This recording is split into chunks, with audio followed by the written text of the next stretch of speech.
थोड़ी देर बाद मैं आता हूँ ना, फिर भी वही पेज उसका होता है, वो चल फिर रहा हो, याद कर रहा हो। तो इसका मतलब ये कुछ अपनी गोली क्यों मारनी है उसको, किसी का बच्चा है वो। नहीं बेटा, chapter 3, validity of contracts and agreements. हम पढ़ के क्या आए हैं अभी तक बोला, जब एक पार्टी ऑफर करती है और दूसरी उसको एक्सेप्ट कर ले तो क्या बनता था, प्रॉमिस। और प्रॉमिस में हम क्या ऐड करते थे, कंसीडरेशन। तो क्या बनता था, एग्रीमेंट। और एग्रीमेंट में मेरे बच्चे क्या ऐड करते थे, इन्फोर्सेबिलिटी। तो क्या बनता था, कॉन्ट्रैक्ट। और मुझे बताएं ये जो इन्फोर्सेबिलिटी है किन किन जगहों पे बाय डिफॉल्ट ऐड होती है, कमर्शियल और बिजनेस ट्रांजैक्शन में। किन जगहों पे बाय डिफॉल्ट ऐड नहीं होती, डोमेस्टिक, सोशल, रिलीजियस और मॉरल, जहां पे ड्यूटीज हो वहां पे ऐड नहीं होती। तो बेटा अभी हमने डिस्कस करना है कि सर देखो, वैलिडिटी ऑफ कॉन्ट्रैक्ट्स या बाइंडिंग कॉन्ट्रैक्ट्स, हम क्या पढ़ने जा रहे हैं, वैलिड कॉन्ट्रैक्ट या बाइंडिंग कॉन्ट्रैक्ट, एक ही बात होती है। क्योंकि वो पेपर में पूछ लेना, अच्छा बताओ कि एसेंशियल्स ऑफ बाइंडिंग कॉन्ट्रैक्ट बताओ, वो चौका तो सर ने तो पढ़ाया नहीं था ये, सर ने तो एसेंशियल्स ऑफ वैलिड कॉन्ट्रैक्ट पढ़ाए थे, बाइंडिंग कॉन्ट्रैक्ट की तो बात ही नहीं हुई थी। और भैया एक ही बात है, चाहे बाइंडिंग कॉन्ट्रैक्ट बात कर लो चाहे वैलिड कॉन्ट्रैक्ट बात कर लो, एक ही बात होती है।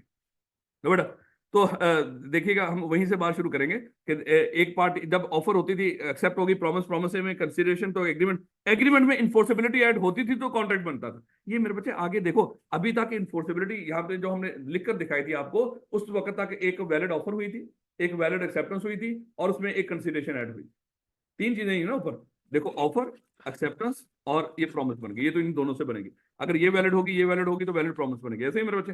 उसके बाद हमने डिस्कस किया था, प्रॉमिस में हमने कंसीडरेशन ऐड की, तो क्या बना था, एग्रीमेंट। अभी एक और एक्स्ट्रा चीज है इसमें ऐड हुई थी, वो क्या थी, कंसीडरेशन। ये भी सही होनी चाहिए। अब हमने क्या करना है, इस एग्रीमेंट को कॉन्ट्रैक्ट बनाना था, हमने क्या किया था, इस कंसीडरेशन के साथ क्या ऐड की थी, सॉरी एग्रीमेंट के क्या ऐड किया था, इन्फोर्सेबिलिटी। अब आगे मेरे बच्चे हर इन्फोर्सेबिलिटी भी कैसे ऐड होती है, ये भी हमें मजीद इसके लिए एसेंशियल है। देखो यहां तक पहुंचने के लिए ना, कॉन्ट्रैक्ट तक पहुंचने के लिए बड़े सारे एसेंशियल पूरे करने पड़ते हैं आपको। उन्हीं एसेंशियल में से तीन तो आपको यहाँ पे नजर आ रहे हैं। एक वैलिड ऑफर होनी चाहिए, और वैलिड ऑफर कब होती थी, जब वो चार कंडीशन पूरी होती थी। वैलिड एक्सेप्टेंस होनी चाहिए थी, और वैलिड एक्सेप्टेंस के लिए जितनी रिक्वायरमेंट्स है वो भी देखिएगा। और उसके बाद एक कंसीडरेशन आपको नजर आ रही है, वो हम दोबारा देखेंगे, लॉफुल कंसीडरेशन होनी चाहिए। अब इसका मतलब और भी कुछ चीजें हैं, खाली यही नहीं। ये नहीं कि इतनी की चीजें कर लोगे तो एक वैलिड कॉन्ट्रैक्ट बनेगा। इन्फोर्सेबिलिटी लॉ एवी ऐड नहीं कर देगा जब तक मजीद कुछ एसेंशियल पूरे नहीं होंगे। यानी कि सादा अल्फाज में ये इन्फोर्सेबिलिटी कैसे ऐड होती है मेरे बच्चे, बड़े सारे एसेंशियल्स पूरे करने। और वो एसेंशियल ये भी है, ये भी एसेंशियल है, ये भी है। ये वैलिड कंसीडरेशन का होना भी जरूरी है लॉफुल का, और इसके अलावा कुछ और भी है। अब वो कुछ और क्या है, जैसे ये बंदा ये क्या पका रहा है, एक वैलिड कॉन्ट्रैक्ट पका रहा है। तो वैलिड कॉन्ट्रैक्ट पकाने के लिए इसने क्या किया होगा, इसमें इसमें एक वैलिड ऑफर डाली, एक वैलिड एक्सेप्टेंस डाली, उसके बाद मेरे बच्चे लॉफुल कंसीडरेशन डाली, उसमें लीगल इन्फोर्सिबिलिटी डाली, कंपिटेंस डाली, फ्री कंसेंट डाली, तो बड़े सारे मसाले ऐड किए, तब जाके एक बाइंडिंग कॉन्ट्रैक्ट बना। इसका मतलब क्या हुआ, हर कॉन्ट्रैक्ट वैलिड नहीं होता, उसको बनाने के लिए आपको क्या करने पड़ते हैं, बड़े सारे एसेंशियल पूरे करने पड़ते हैं। वो हमारी किताब में 5 दे रखे हैं, लेकिन उससे पहले थोड़ा सा ना कुछ टर्म्स देखिएगा। यहाँ पे टर्म्स बोल देते हैं, जब कोई टर्म बोलेगा पेपर के अंदर, जहाँ कहीं पे भी लिखेगा किताब के अंदर, हर टर्म का कोई मतलब होता है मेरे बच्चे। यहाँ पे उसने सबसे पहले लिख रखा है कि वॉइडेबल कॉन्ट्रैक्ट क्या होता है। अब मेरे बच्चे देखो, एक कॉन्ट्रैक्ट लफ्ज बोल दिया, ये तो हमें पता है कि कॉन्ट्रैक्ट कब बनता है, बोला जब वो सारी कंडीशन पूरी कर लेते थे। ऑफर, एक्सेप्टेंस, प्रॉमिस, प्रॉमिस में कंसीडरेशन, एग्रीमेंट, एग्रीमेंट में क्या है, इन्फोर्सिबिलिटी, तो क्या बनता था, कॉन्ट्रैक्ट। इसका मतलब क्या हुआ, वो क्या बताने जा रहा है आपको, वॉइडेबल कॉन्ट्रैक्ट। इसका मतलब ये कॉन्ट्रैक्ट है, ये कॉन्ट्रैक्ट आप पढ़ने जा रहे हो, ये भी कॉन्ट्रैक्ट है। वॉइडेबल कॉन्ट्रैक्ट भी क्या होता है, कॉन्ट्रैक्ट ही होता है। लेकिन इसमें होता क्या कि एक पार्टी के पास ऑप्शन होता है, वो चाहे तो कॉन्ट्रैक्ट खत्म कर दे, चाहे तो कंटिन्यू रखे, बस ये कमी है इसमें। बाकी है ये भी कॉन्ट्रैक्ट। जब अगर ये कॉन्ट्रैक्ट ना होता, वो कभी भी इसके साथ लफ्ज कॉन्ट्रैक्ट ना बोलता, क्योंकि यहाँ पे आपके पास ऑप्शन है। चाहे जैसे चल वैसे एग्जांपल ले लेते हैं, मान लो कि आपको किसी ने डरा धमका के आपके साथ कॉन्ट्रैक्ट कर लिया। आप किसी को गाड़ी बेचना नहीं चाहते थे, कि बदमाश है आपके मोहल्ले में या कहीं और से कोई बदमाश आया, उसने कहा कि ये गाड़ी मुझे बेच दो, नहीं तो खुदा ना खासा आप एक पीस में नहीं रहेंगे। आपने कहा कि भैया मैं एक पीस में रहना चाहता हूँ, भैया ले लो तो गाड़ी, कितने की खरीदना चाह रहा है। आपने उसको गाड़ी बेच दी। अब आपको जोर जोर जबरदस्ती डरा धमका के आपसे वो गाड़ी खरीदी गई है। आप चाहे तो इस कॉन्ट्रैक्ट को कंटिन्यू रखो, जान बच गई, इट्स ओके है, या क्या कर लो, चाहे तो इसको खत्म कर दो। लेकिन लॉ ने आपको खुद इजाजत दी है, देखो कंटिन्यू रखना चाहते हो तो कर लो, खत्म करवाना चाहते हो तो कर लो, ले आ जाओ हमारे पास, हम खत्म करवा देंगे। लेकिन कल बदमाश फिर मिल सकता है आपको, वो हमें नहीं मिलेगा, हम उस वक्त आपके साथ नहीं होंगे। इसलिए हम आपको मौका दे रहे हैं। अब आपने सोचना है, चाहे तो कॉन्ट्रैक्ट खत्म कर दो, चाहे तो कंटिन्यू रखो। तो इसका मतलब वॉइडेबल कॉन्ट्रैक्ट ऐसा कॉन्ट्रैक्ट होगा, है कॉन्ट्रैक्ट, लेकिन एक पार्टी को लॉ ने ऑप्शन दिया, अगर आप चाहो तो हम आपके साथ खड़े, लेकिन गली मोहल्लों में हम आपके साथ नहीं होंगे। यानी कि अगर देखा जाए तो शायद लॉ में डरा भी रहा है कि ये बदमाश कल दोबारा मिलेगा आपको। अगर आप अदालत में इसको घसीटोगे ना, कल ये आपको गलियों में घसीटेगा। इसलिए चाहो तो किस्मत अच्छी है, जान बच गई, इट्स ओके, और आप इस कॉन्ट्रैक्ट को क्या रखो, कंटिन्यू रखो। लेकिन ये तो वैसे ही समझाया आपको। वॉइडेबल कॉन्ट्रैक्ट क्या है, ऐसा कॉन्ट्रैक्ट जो है कॉन्ट्रैक्ट, लेकिन इसमें कुछ कमी रहेगी, और आगे जाके पढ़ेंगे कहाँ पे कॉन्ट्रैक्ट वॉइडेबल होगा, जितना मैक्सिमम हमारी किताब के अंदर दे रखा है। तो एक पार्टी के पास ऑप्शन, और ऑप्शन किस पार्टी के पास होता है? मजलूम के पास। यहाँ पे एक पार्टी के साथ थोड़ा सा जुल्म हुआ होगा, उस मजलूम पार्टी के पास ऑप्शन होगा, चाहे तो कॉन्ट्रैक्ट को खत्म कर दे, चाहे तो कंटिन्यू रखे। ऐसे मेरे बच्चे है ये कॉन्ट्रैक्ट, याद रखना, लफ्ज वॉइडेबल कॉन्ट्रैक्ट है ये कॉन्ट्रैक्ट, लेकिन इसमें कोई कमी है। उसके बाद लफ्ज लिखा वॉइड कॉन्ट्रैक्ट, एक ऐसा ये है, ये भी कॉन्ट्रैक्ट, लेकिन ऐसा कॉन्ट्रैक्ट जो आप परफॉर्म ही नहीं हो सकता। ऐसा कॉन्ट्रैक्ट जो आप थोड़ा सा बेटा इधर को हो जाओ, आप थोड़ा सा इधर को हो जाओ, और इधर को हो जाओ। हाँ, नजर आ रहा हूँ ना मैं? ठीक हो गया। ये मैं बैठ के पढ़ाता नहीं ना क्लास, मुझे खुद दिक्कत होती है, लेकिन बहरहाल ये अच्छा तजर्बा, मुझे बुरा नहीं लग रहा, वैसे मुझे भी अच्छा लग रहा है, मैं थक ही नहीं रहा आज। नहीं तो मैं वो पाँव ऊपर नीचे कर रहा होता हूँ, 4-5 घंटे एक ही जगह पे, 8-8 10-10 घंटे में हमारे आजकल चल रहे होते हैं। अभी जुमे के बाद फिर क्लास शुरू हो जानी है, नहीं, लेकिन बहरहाल ले बेटा, तो वॉइड है, देखो ध्यान देखिएगा, है लफ्ज कॉन्ट्रैक्ट, लेकिन लफ्ज क्या लिखा हुआ पीछे? वॉइड। वॉइड होता है ममनू। ऐसा कॉन्ट्रैक्ट जो अब ममनू है, परफॉर्म नहीं हो सकता है ये कॉन्ट्रैक्ट, लेकिन अब परफॉर्म नहीं हो सकता, और परफॉर्म ना होने से किसी पार्टी का कोई कसूर भी नहीं। ऐसा कॉन्ट्रैक्ट जो परफॉर्म ना हो सकता हो और किसी पार्टी का भी कोई कसूर ना हो उसके परफॉर्म ना करने में, ऐसे कॉन्ट्रैक्ट को हम कहते हैं वॉइड कॉन्ट्रैक्ट। इसका मतलब जब ये बना था बिल्कुल वैलिड था। ये आप देखो, ऑफर हुई होगी, एक्सेप्टेंस हुई होगी, प्रॉमिस, प्रॉमिस में कंसीडरेशन के साथ, ये एग्रीमेंट, एग्रीमेंट में इन्फोर्सेबिलिटी, तो क्या बनाओगा? कॉन्ट्रैक्ट बनाओगा। इसका मतलब पहुंचा है कॉन्ट्रैक्ट, तो तभी तो लफ्ज कॉन्ट्रैक्ट लिखा है इसके साथ। लेकिन अब ये ऐसा कॉन्ट्रैक्ट है जो परफॉर्म नहीं हो सकता, उसको बोलेंगे वॉइड कॉन्ट्रैक्ट। बस पक्का करके दिमाग में रखिएगा, जिस कॉन्ट्रैक्ट के साथ लफ्ज वॉइड लिखा हो वो परफॉर्म नहीं हो सकता, है कॉन्ट्रैक्ट, लेकिन अब ये परफॉर्म नहीं हो सकता, और किसी पार्टी का कोई कसूर नहीं। और वॉइडेबल कॉन्ट्रैक्ट में क्या है? जहां पे एक पार्टी के पास ऑप्शन होगा, चाहे उसको कंटिन्यू रखे, चाहे उसको खत्म कर दे। और उसके बाद अल्फाज देखिएगा, वॉइड एग्रीमेंट लिखा हुआ है। अब देखो, ऑफर हुई, एक्सेप्टेंस हुई, तो क्या बना? प्रॉमिस। प्रॉमिस में कंसीडरेशन, तो क्या बना? एग्रीमेंट। एग्रीमेंट में इन्फोर्सेबिलिटी ऐड करते थे तो कॉन्ट्रैक्ट बनता था।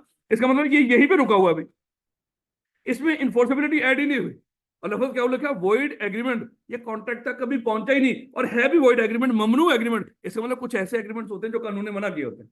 कानून कहता है ये एग्रीमेंट ना करना, अगर ये एग्रीमेंट आपने कर भी लिए तो मैं कभी भी इसमें इन्फोर्सेबिलिटी ऐड नहीं करूंगा, और अगर आप ये एग्रीमेंट करके आपके साथ कोई नुकसान हो गया ना, और आप मेरे पास आए, तो मैं आपकी कोई मदद नहीं करूंगा, क्योंकि मैंने कोई इसमें इन्फोर्सेबिलिटी ऐड ही नहीं करनी। जब मैं इन्फोर्सेबिलिटी ऐड नहीं करूंगा तो मैं कभी भी आपकी मदद के लिए आपको अवेलेबल होंगे नहीं। जैसे बच्चे के साथ एग्रीमेंट कर लेना, अगर आपने बच्चे के साथ एग्रीमेंट कर लिया, उसने अपनी जिम्मेदारी पूरी ना की, तो कानून ने पहले बना कर रखा है, भाई इसके साथ एग्रीमेंट ना करें, इसके साथ एग्रीमेंट कर लोगे तो कभी भी वो कॉन्ट्रैक्ट नहीं बनेगा। अगर कॉन्ट्रैक्ट नहीं बनेगा, हम कभी भी मदद नहीं करेंगे आपकी। इसलिए बच्चा एक बदमाश तरह की चीज है बी लॉ के अंदर। ऐसे ना बच्चे, उसको कितनी सहूलतें अवेलेबल हैं, जैसे हम जब पढ़ा था हमने वो टॉपिक, जब पढ़ेंगे तो हमें लगता था काश सर ये पहली चीजें आपने बताई होती है, तो हम तो तबाही फेर देते हैं। लेकिन अल्लाह का शुक्र है, अल्लाह ने गंजे को नाखून नहीं दिए।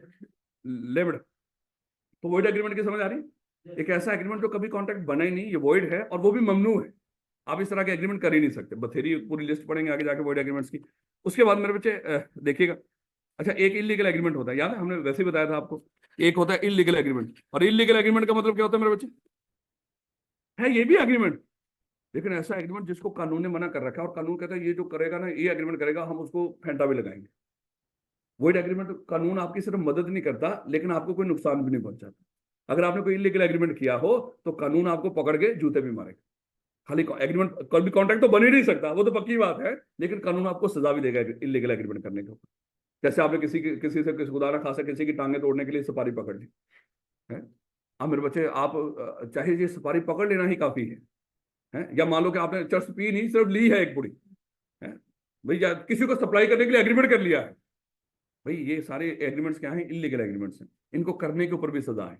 वॉइड एग्रीमेंट करने के ऊपर सजा नहीं मिलती, लेकिन कानून मदद को भी नहीं आता। इलीगल एग्रीमेंट में कानून आएगा, लेकिन आपको चपेटे करानी। याद रखोगे इस बात को? ले बेटा, व्हाट एग्रीमेंट्स आर कॉन्ट्रैक्ट। तो फिर सर कौन से एग्रीमेंट कॉन्ट्रैक्ट बनते हैं? उसके लिए मेरे बच्चे आपको एसेंशियल पूरे करने पड़ेंगे। बार बार पेपर में पूछता है, लिस्ट करो एसेंशियल्स ऑफ वैलिड कॉन्ट्रैक्ट या एसेंशियल्स ऑफ बाइंडिंग कॉन्ट्रैक्ट। खुदा के लिए आखिरी दिनों तक बच्चे पूछ रहे थे, सर ये बाइंडिंग लफ्ज क्या होता है? वैलिड कह लो या बाइंडिंग कह लो, जो दोनों पार्टीज पर एप्लीकेबल। तो एसेंशियल्स ऑफ वैलिड कॉन्ट्रैक्ट या बाइंडिंग कॉन्ट्रैक्ट क्या होंगे? भाई 5 एसेंशियल्स हैं, बड़ी सादी सी बात है। देखो उसमें मैंने आपको बोला था वैलिड ऑफर और वैलिड एक्सेप्टेंस भी लिख सकते हैं, इसने आगे से शुरू किया है कि 5 एसेंशियल्स हैं। देखो सबसे पहले जो दो पार्टीज आपस में कॉन्ट्रैक्ट कर रही हो, इनके दरमियान ये वैलिड कॉन्ट्रैक्ट कब बनेगा बोला? अगर ये 5 एसेंशियल पूरे होने। लेकिन उसमें अगेन मैं बोल रहा हूँ, आखिर पे जाके या शुरू में लिख दीजिएगा एक वैलिड ऑफर और वैलिड एक्सेप्टेंस, वो होना चाहिए। इसने पता नहीं बेशर्म ने क्यों नहीं लिखा हुआ इसको, आप लिख दीजिएगा, इट्स ओके। लेकिन बाकी ये 5 जरूर लिख दीजिएगा, ये ना हो कि बस वही 2 लिख के कहेंगे मेरा सवाल का जवाब कंप्लीट हो गया है, उसको नहीं मिलना इस तरह की चीजें, नंबर नहीं मिलेंगे। खैर, कब मेरे बच्चे होगा, कहता कि अगर पार्टीज क्या हो, पार्टीज की कॉन्सेंट फ्री होनी चाहिए। कॉन्ट्रैक्ट वैलिड होने के लिए, वैलिड कॉन्ट्रैक्ट होने के लिए, जब दो पार्टीज आपस में कॉन्ट्रैक्ट कर रही हैं उनकी कॉन्सेंट कैसी होनी चाहिए, फ्री होनी चाहिए। अभी हम आगे जाकर डिस्कस करेंगे, जब दो पार्टीज आपस में कॉन्ट्रैक्ट कर रहे हैं उनकी कॉन्सेंट हमेशा फ्री ही होती है अगर बीच में 5 चीजें ना। तो अभी हम देखेंगे उसको कि कॉन्सेंट कब फ्री नहीं होती। और उसके बाद मेरे बच्चे, party should be competent to contract, और हमने डिस्कस किया था कि पार्टी हमेशा कॉम्पिटेंट टू कॉन्ट्रैक्ट ही होती है अगर वो माइनर ना हो, अनसाउंड माइंड ना हो, डिस्क्वालिफाइड बाय लॉ हो। और पार्टीज कब कॉम्पिटेंट टू कॉन्ट्रैक्ट कौन सी होंगी फिर, मेजर, साउंड माइंड और नॉट डिस्क्वालिफाइड बाय लॉ, ऐसे तो मेरे बच्चे। तो पार्टीज कॉम्पिटेंट टू कॉन्ट्रैक्ट होनी चाहिए। इसका मतलब ये जो लोग आपस में कॉन्ट्रैक्ट करें ये पागल नहीं होने चाहिए, बच्चे नहीं होने चाहिए, और ऐसे लोग नहीं होने चाहिए जिसको लॉ ने मना कर रखा हो। ये फिर कौन होने चाहिए, बड़े होने चाहिए ऐसे मेरे बच्चे, और अक्लमंद होने चाहिए। और अक्लमंद किन की तरह के, बोला हमारी तरह के, बोलो ना, अक्लमंद होने चाहिए, साउंड माइंड होने चाहिए, किन की तरह, साउंड माइंड हो ना आप लोग, अभी पता चल जाएगा मेरे बच्चे। ले बेटा, उसके बाद कहता है कि लॉफुल कंसिडरेशन होनी चाहिए। बच्चा देखो, मैंने आपको एक चीज बोली थी, लॉफुल ऑब्जेक्ट और कंसिडरेशन दोनों एक ही चीज। एक बंदे की कंसिडरेशन दूसरे के लिए ऑब्जेक्ट हो सकता है। मैंने गाड़ी खरीदनी है, मैं गाड़ी, आपको गाड़ी के लिए 20 लाख रुपया पे कर रहा हूँ, मकसद मेरा गाड़ी खरीदना है। मैं 20 लाख रुपया जो आपको पे कर रहा हूँ वो आपके, हो सकता है आपको पैसे चाहिए है, आप मुझे गाड़ी बेच रहे हो। तो मेरे बच्चे, कंसिडरेशन और ऑब्जेक्ट ये दोनों आपस में एक ही चीज।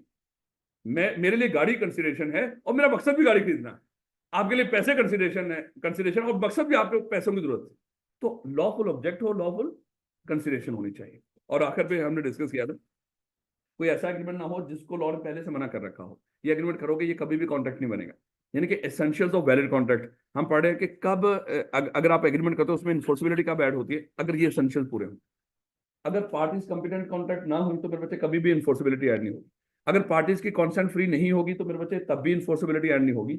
अगर ऑब्जेक्ट या जो कंसिडरेशन वो लॉफुल हुए तो तब भी कभी इन्फोर्सिबिलिटी ऐड नहीं होगी। और अगर वो लॉ ने पहले ही मना कर रखा हो, एक्सप्रेसली डिक्लेयर्ड वॉइड एग्रीमेंट्स हो, तो वो कर लिए, कभी इन्फोर्सिबिलिटी ऐड नहीं होगी। इसमें 5 एसेंशियल्स हैं। क्या, पार्टीज की कॉन्सेंट फ्री होनी चाहिए, पार्टीज कंपिटेंट टू कॉन्ट्रैक्ट होनी चाहिए, लॉफुल ऑब्जेक्ट, लॉफुल कंसिडरेशन, और एग्रीमेंट एक्सप्रेसली डिक्लेयर्ड वॉइड नहीं होना चाहिए। और साथ बीच में क्या ऐड कर दीजिएगा, वैलिड ऑफर, वैलिड एक्सेप्टेंस होनी चाहिए। याद रखोगे इस बात को, 7 लिखिएगा वहां पे 5 की बजाय। लो बेटा, अगली बात, ऑरल कॉन्ट्रैक्ट। देखो ये तो हम पढ़ के आए ना, कॉन्ट्रैक्ट रिटर्न भी हो सकते हैं, जबानी कलामी भी हो सकते हैं, इवन एम्प्लॉयडली भी हो सकते हैं।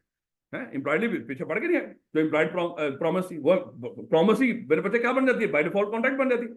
हमने डिस्कस किया था, बाकी दोनों स्टेप आप एक एक करके थोड़ी जाते हैं। जब ऑफर हुई, एक्सेप्ट हुई, तो क्या बन गया, वो कॉन्ट्रैक्ट बन गया। एक्चुअली अगरचे प्रॉमिस है, वो तो हमने पढ़ने के लिहाज से है, वो कॉन्ट्रैक्ट बन जाता है। तो जैसे वो कोई बंदा आपके शू पॉलिश करके आपको दे रहा है, तो मेरे बच्चे क्या आप उसको पे नहीं करोगे, पक्की बात है। कोई बंदा आपकी जो स्क्रीन यहाँ पे साफ कर रहे होते हैं सिग्नल पे खड़े हुए, आप उनसे करवा रहे हो, तो पक्की बात आप पे करोगे। अगर आपने उसको नहीं देखा, उसका साफ करने के लिए आपकी तरफ हाथ रख के देखना है, ये ऑफर है कि गाड़ी साफ कर दूं, और आपका फिर आगे से वाइपर चला देना, इनकार कर दिया आपने भैया है। लेकिन अगर आप चुप करके बैठे रहते हो, इसका मतलब आपने उसकी ऑफर को एक्सेप्ट कर लिया, अब आप उसको पे करना है। कई लोग क्या करते हैं, सिग्नल खुल जाता है और उसको कहते हैं ये कौन सा मैंने कहा था, भाई तेरा कॉन्ट्रैक्ट हो गया, अब तुझे तुझे चपेड़े पड़नी चाहिए, या तो उसको रोक दे, पहले ही रोक दे। अच्छा हाँ, एक चीज होती है, आप रोक रहे हो फिर भी वो कर रहा है, फिर आपकी कोई जिम्मेदारी नहीं, क्योंकि आपकी कॉन्सेंट ही नहीं है उसके अंदर, वैसे फ्री कॉन्सेंट नहीं है। अगर वैसे भी देखा जाए तो फिर आप मना कर दो, इट्स ओके, फिर आप देखे भी चले, बगैर दिए भी चले जाए, पहले कौन सा देके जाते हो वैसे, फिर वैसे भी जा सकते हो। ले बेटा, तो कॉन्ट्रैक्ट कैसा हो सकता है, ऑरल भी हो सकता है, रिटर्न भी हो सकता है, और लिखा हुआ भी हो सकता है। कुछ जगहों पे आपका कॉन्ट्रैक्ट वैलिड तभी होता है जब आप लिख लो, जैसे अभी हमारे सिलेबस के अंदर है आर्बिट्रेशन का कॉन्ट्रैक्ट। अगर हम आपस में, कल हमारा आपस में, हमने आपस में क्लास शुरू की, हो सकता है हमारा कल आपस में फड्डा पड़ जाए। हमने कहा कि कल अगर हमारा आपस में फड्डा पड़ा तो हम किसी आर्बिट्रेटर के पास जाएंगे। आर्बिट्रेटर के लिए जो कॉन्ट्रैक्ट होता है आपस में, वो हमेशा लिखा हुआ होता है। या जहां पे जिस एग्रीमेंट को रजिस्टर्ड कराना जरूरी हो, वो हमेशा लिखा हुआ हो। जैसे ये प्रॉपर्टी खरीदते हो, क्या अगर प्रॉपर्टी को रजिस्टर नहीं कराना होता आपने, तो हमेशा लिखा हुआ होगा। गाड़ी खरीदते हो, क्या गाड़ी को रजिस्टर नहीं कराना होता अपने नाम पे, तो हमेशा लिखा हुआ होगा। इसका मतलब जहां पे आपने किसी एग्रीमेंट को कहीं पे रजिस्टर करवाना हो, या जहां पे कानून की रिक्वायरमेंट हो कि ये एग्रीमेंट आप करोगे ही लिख के, तो वहां पे वो लिखा हुआ होना चाहिए। लॉ फिर उसको जबानी कलामी नहीं मानेगा। याद रखोगे इस बात को, ले मैडम। उसके बाद फ्री कॉन्सेंट, अभी हमने डिस्कस किया था। वैसे वो 5 एसेंशियल में दोबारा बोलने लगा, वो 5 एसेंशियल पे हम रुके हुए हैं, आगे नहीं जा रहे फिलहाल वहीं पे। सबसे पहला एसेंशियल क्या था, पार्टीज की कॉन्सेंट फ्री होनी चाहिए। और हमने डिस्कस किया था कॉन्सेंट फ्री ही होती है अगर बीच में 5 चीजें ना आ जाए। 5 चीजें कौन सी है बोला, कॉर्जन ना हो। कॉर्जन क्या होता है, हाँ आप उस लेवल पे नहीं हो आप लोग, डराना धमकाना। मुझे किताब की डेफिनेशन बताओ। किसी को ऐसी धमकी लगाना जो पाकिस्तान पीनल कोड में मना, धमकी लगाना या कर गुजरना, ऐसा एक्ट जो पाकिस्तान पीनल कोड में मना। या किसी की प्रॉपर्टी को डिटेन कर लेना या डिटेन करने की धमकी लगाना, तो इसको क्या बोलते थे, ये कॉर्जन है। तो अगर कोई कॉर्जन अप्लाई कर रहा हो तो कंसर्न फ्री नहीं होगी आपकी, ऐसे ही ना मेरे बच्चे। अगर मैं आपको कहूंगा मैं आपको बददुआएं दूंगा नहीं तो मोबाइल मुझे भेज दो, मैंने धमकी लगा दी है नहीं? दोबारा सुन लो, मैंने कहा कि ये मोबाइल मुझे भेज दो नहीं तो मैं आपको बददुआएं दूंगी, धमकी है कि नहीं? अब बेशर्म पाकिस्तान पीनल कोड ने कहां पे मना किया हो कि किसी ने किसी को बददुआ दी उसको सजा मिलेगी? क्या लिखा हुआ कहीं पे? धमकी क्या भाई, बददुआ देना कोई धमकी होती है? वो धमकी देखो, वो जैसे आप घर वालों को कहते हैं मैं 2 दिन खाने नहीं खाऊंगा, मेरी बात मान लो, धमकी है ये? घर वाले कहेंगे बहुत अच्छी बात है? बेटा देखोगे, धमकी वो लगानी है जो पाकिस्तान पीनल कोड में मना है। जैसे हमने, चले खैर अब इतना टाइम नहीं होता बहन। तो कॉर्जन अप्लाई हो रही हो, अनड्यू इन्फ्लुएंस। अनड्यू इन्फ्लुएंस क्या था बोला? जब कोई बंदा डोमिनेंट पोजीशन में हो और वो अपनी पोजीशन का अनफेयर एडवांटेज ले रहा हो, तो हमने डिस्कस पढ़ेंगे इसको आगे जाके, वैसे मैं बता रहा हूँ। और एक क्या था, फ्रॉड कर रहा हो कोई बंदा, वहां पे आपकी कॉन्सेंट फ्री नहीं होती, ऐसे ही ना? क्या अपनी मर्जी से फ्रॉड कराते हैं अपने साथ? देख लो, हो सकता है फ्रॉड हुआ हो, जैसे हम यहाँ पे डिस्कस कर रहे, तो हो सकता है आपने बी लॉ में एडमिशन ले लिया था और आपके साथ फ्रॉड हो गया। क्या हमने फ्रॉड किया या आपकी मर्जी से फ्रॉड हुआ था? मर्जी नहीं थी मेरी। नहीं बेटा। और उसके बाद हमने डिस्कस किया था कि अगर मिस रिप्रेजेंटेशन हो रही हो या मिस्टेक हो रही हो, ये 5 चीजें थी कॉन्सेंट फ्री। उसके बाद parties should be competent to contract, दूसरा एसेंशियल है, पीछे लिखा हुआ। कब पार्टीज कॉम्पिटेंट टू कॉन्ट्रैक्ट होती है? कॉम्पिटेंट टू कॉन्ट्रैक्ट होती है, बोल रहा हूँ, बोलो। मेजर हो, साउंड माइंड हो, ना डिस्क्वालिफाइड बाय लॉ। और कब पार्टीज इनकॉम्पिटेंट टू कॉन्ट्रैक्ट होंगी? अगर वो क्या हो, माइनर हो, अनसाउंड माइंड हो और डिस्क्वालिफाइड बाय लॉ, ऐसे था कुछ। और उसके बाद हमने डिस्कस किया था लॉफुल ऑब्जेक्ट और लॉफुल कंसिडरेशन। हमने डिस्कस किया था कंसिडरेशन और ऑब्जेक्ट ये हमेशा इकट्ठे ही चल रहे होते हैं। जैसे जस्ट एग्जांपल, मिस्टर ए ने मिस्टर बी को कहा कि मिस्टर बी ये बाइक मुझे 1 लाख रुपए की खरीद लो, लेकिन लाख नहीं देना, तो उन्हें बदले में मुझे कोई इतने टर्स दे देनी। मुझे बताओ, मिस्टर बी को तो बाइक मिलेगी, मिस्टर ए को क्या मिलेगी? टर्स। क्या ये वैलिड कंसिडरेशन है? नहीं वैलिड। टर्स दिया, ये कहां से वैलिड होगी? बेशर्म। अच्छा देखिएगा। और लॉफुल ऑब्जेक्ट हमने डिस्कस किया था, मकसद जब आप कॉन्ट्रैक्ट कर रहे हो उसका लॉफुल कब होगा? जब उसका मकसद किसी इंसान को या किसी की प्रॉपर्टी को या उसकी इज्जत को नुकसान पहुंचाना ना। तो समझ लो आपका मकसद क्या है, लॉफुल है। और मैंने आपको बोला था दुनिया में हमारी 3 ही चीजें हैं। क्या है बोला? आपकी जान, आपका माल और आपकी इज्जत। चौथी कोई चीज नहीं आपकी। वो ईमान है, वो तो इंतहाई अहम है ना बेटा, उसके बाद तो है भी कुछ नहीं। लेकिन जो भी अल्लाह माफ करे, आजकल ईमान का लोगों को कम ही पता है। हर दूसरा बंदा तो बेईमान है। तो इसका मतलब बेईमान का मतलब क्या है? ईमान के बगैर, यही मतलब होता है ना बेईमान, मतलब ईमान नहीं है इसमें भैया। तो इसका मतलब कहीं ना कहीं तो कुछ तो है ना। अब देखो ना, वो कह रहे हैं कि लोग वो कर रहे हैं, हड़तालें कर रहे हैं, लोग कह रहे हैं कि खुदा ना खासा धांधली हुई है। क्या धांधली वहीं पे होनी थी जहां पे ये हारे हैं? क्या चाह रहे हो? क्या लोगों को पता नहीं क्या हुआ है? ये कौन लोग हैं? ये बेईमान है, ये बेईमान लोग हैं। तो खैर हम ज्यादा उसमें नहीं जाएंगे, वैसे मैं बात कर। तो बेटा हमारी 3 ही चीजें होती हैं। अगर इनको नुकसान पहुंचाना मकसद हो तो आपका ऑब्जेक्ट क्या है? अनलॉफुल। अगर नुकसान इनको पहुंचाना मकसद ना हो तो आपका ऑब्जेक्ट क्या होगा? लॉफुल होगा। तो बेटा उसके बाद कुछ एग्रीमेंट ऐसे हैं जो एक्सप्रेसली डिक्लेयर लॉ ने कर रखे हैं। जैसे किसी को शादी से मना करना, ये एक्सप्रेसली डिक्लेयर वॉइड एग्रीमेंट है। हर बंदे का हक है, उसको शरी हक भी है और पाकिस्तान के अंदर कानूनी हक भी है कि आप शादी कर सकते हो। किसी बंदे को शादी से स्वाय एक बंदे के, लेकिन वो बंदा ही नहीं होता, बच्चा। माइनर को शादी से रोक सकते हैं, बाकी किसी को शादी से नहीं रोक। ये एक बता रहा हूँ, आगे जाके हम डिस्कस करेंगे। लो बेटा एसेंशियल्स के बाद आगे कॉम्पिटेंट, एक एक एसेंशियल को हमने डिस्कस करना। देखो हमारे 5 essentials: free consent, party should be competent to contract, lawful object, lawful consideration और स्पेशली डिक्लेयर वॉइड एग्रीमेंट ना हो। तो सबसे जो फ्री कॉन्सेंट वो चैप्टर 4 में पढ़ेंगे, वो ज्यादा डिटेल में है। अब हम दूसरे एसेंशियल से शुरू कर रहे हैं, और वो क्या है? Competent to contract. Parties competent to contract होनी चाहिए, अभी हमने डिस्कस कर लिया था। भाई पार्टीज कॉम्पिटेंट टू कॉन्ट्रैक्ट कब होती हैं? जब उनमें एज ऑफ मेजोरिटी हो। और ये जो एज ऑफ मेजोरिटी क्या है बोला, अभी देख लेंगे खैर। और वो क्या हो? साउंड माइंड हो, अनसाउंड माइंड ना हो। और तीसरे नंबर पे डिस्क्वालिफाइड बाय लॉ ना डिस्क्वालिफाइड हो कॉम्पिटेंट टू कॉन्ट्रैक्ट। देखो नॉट डिस्क्वालिफाइड, ना मना नहीं किया कानून ने। और जहां पे डिस्क्वालिफाइड हुआ कोई बंदा, इसको हम लोग एग्रीमेंट या कॉन्ट्रैक्ट नहीं कर सकता। याद है मेरे बच्चे? तो यहीं से मैंने आपको बोला था, इन्हीं 3 लाइनों को वो एज ए वो पूछ सकता है कि बताएं कौन लोग कॉम्पिटेंट टू कॉन्ट्रैक्ट हैं। ये क्या है? आवाज आ रही है ना? अच्छा, अरे कर दे मैसेज उसको, आई एम इन क्लास। दोस्त है ना? तो बहुत मैंने कुछ बोला है? मैंने बच्चे ये क्या है कि जो भी है क्लास में बैठा हो ना, कर दे मैसेज। चले अच्छी बात है। तो देखिएगा, तो क्या है, इसी को आप देखो किस तरह पूछ सकता है, इसको पूछ सकता है कि बताएं कौन लोग कॉम्पिटेंट टू कॉन्ट्रैक्ट है, यही 3 लाइन, और पूछ रहे कौन लोग इनकॉम्पिटेंट टू कॉन्ट्रैक्ट है, इन्हीं को बताना है आप दोबारा से उल्ट करके उसको, यही ना कि यही बोल दीजिएगा दोबारा से, याद रखोगे इस बात को। लो बेटा, अब हम कॉम्पिटेंट टू पढ़ के कौन सा समझ रहे हैं, कॉम्पिटेंस टू कॉन्ट्रैक्ट, 3 लोगों का पता चल गया ये कॉम्पिटेंट टू कॉन्ट्रैक्ट है। अब इन 3 लोगों को एक एक करके डिस्कस करते हैं। सबसे पहले हम देखते हैं माइनर। देखो मेरे बच्चे, माइनर इनकॉम्पिटेंट टू कॉन्ट्रैक्ट होता है, तो कॉम्पिटेंट टू कॉन्ट्रैक्ट कौन होगा, मेजर। अब अगली बात देखेंगे सर मेजर कौन है, ऐसा बंदा जिसकी पाकिस्तान में उम्र कितनी हो, 18 साल। लेकिन कुछ ऐसे भी लॉ है पाकिस्तान के अंदर जहां पे उम्र आपकी 18 साल मेजर कंसीडर नहीं होती, 21 साल। जैसे अगर किसी माइनर का गार्डियन अपॉइंट हुआ, या इसके लिए लफ्ज वार्ड भी होता है कि किसी अगर माइनर का कोई वार्ड या गार्डियन अपॉइंट हुआ हो, तो मेरे बच्चे याद रखना कि उसके लिए फिर उम्र क्या होगी, 21 साल। क्योंकि यहाँ पे देखो हमने डिस्कस किया था, एक बच्चा जिसका गार्डियन अपॉइंट हुआ, ये गार्डियन कौन होता है, ये वालिदैन में से भी कोई एक हो सकता है, या कोई बाहर से भी बंदा हो सकता है। जिस बच्चे के वालिदैन ही ना हो तो कोर्ट किसी बंदे को अपॉइंट कर देती है उसकी प्रॉपर्टी के मामला को देखने के लिए, या एक बच्चे के वालिदैन है उनमें से किसी एक की जिम्मेदारी लगा दी, वो गार्ड बन गया, उसका गार्डियन बन गया। अब मेरे बच्चे ये गार्डियन देखिएगा, हमने डिस्कस किया था इस बच्चे को इस प्रॉपर्टी से रिलेटेड फैसला करने के लिए, इसकी जो एज ऑफ मेजोरिटी होगी प्रॉपर्टी से रिलेटेड फैसला करने के लिए, वो 18 साल नहीं होगी बल्कि क्या होगी, 21 साल। क्योंकि हमने डिस्कस किया था कि 18 साल की उम्र तक ये बच्चा इतना मेच्योर नहीं हो, तो शायद हम चाहते हैं कि ये इस रिश्ते को पहचान ले, ये बंदा जो इसकी परवरिश कर रहा है ये या कफालत कर रहा है, ये कौन है, ये इसका गार्डियन है, कोई इसका कुछ उस तरह का बंदा नहीं है। तो इसको पहचान हो जाए, ये ना हो कि वो क्या कर ले, 18 साल उसकी उम्र हो और वो गार्डियन उसको कहे कि ये प्रॉपर्टी मेरे नाम पे लगवा दे, वो साइन करके प्रॉपर्टी उसके नाम पे कर दे, कुछ इस तरह। तो हम चाहते हैं ये रिश्तों को पहचान ले, तो हमने यहाँ पे उसकी उम्र कितनी कर दी, 21 साल कर दी प्रॉपर्टी से रिलेटेड फैसलों के लिए।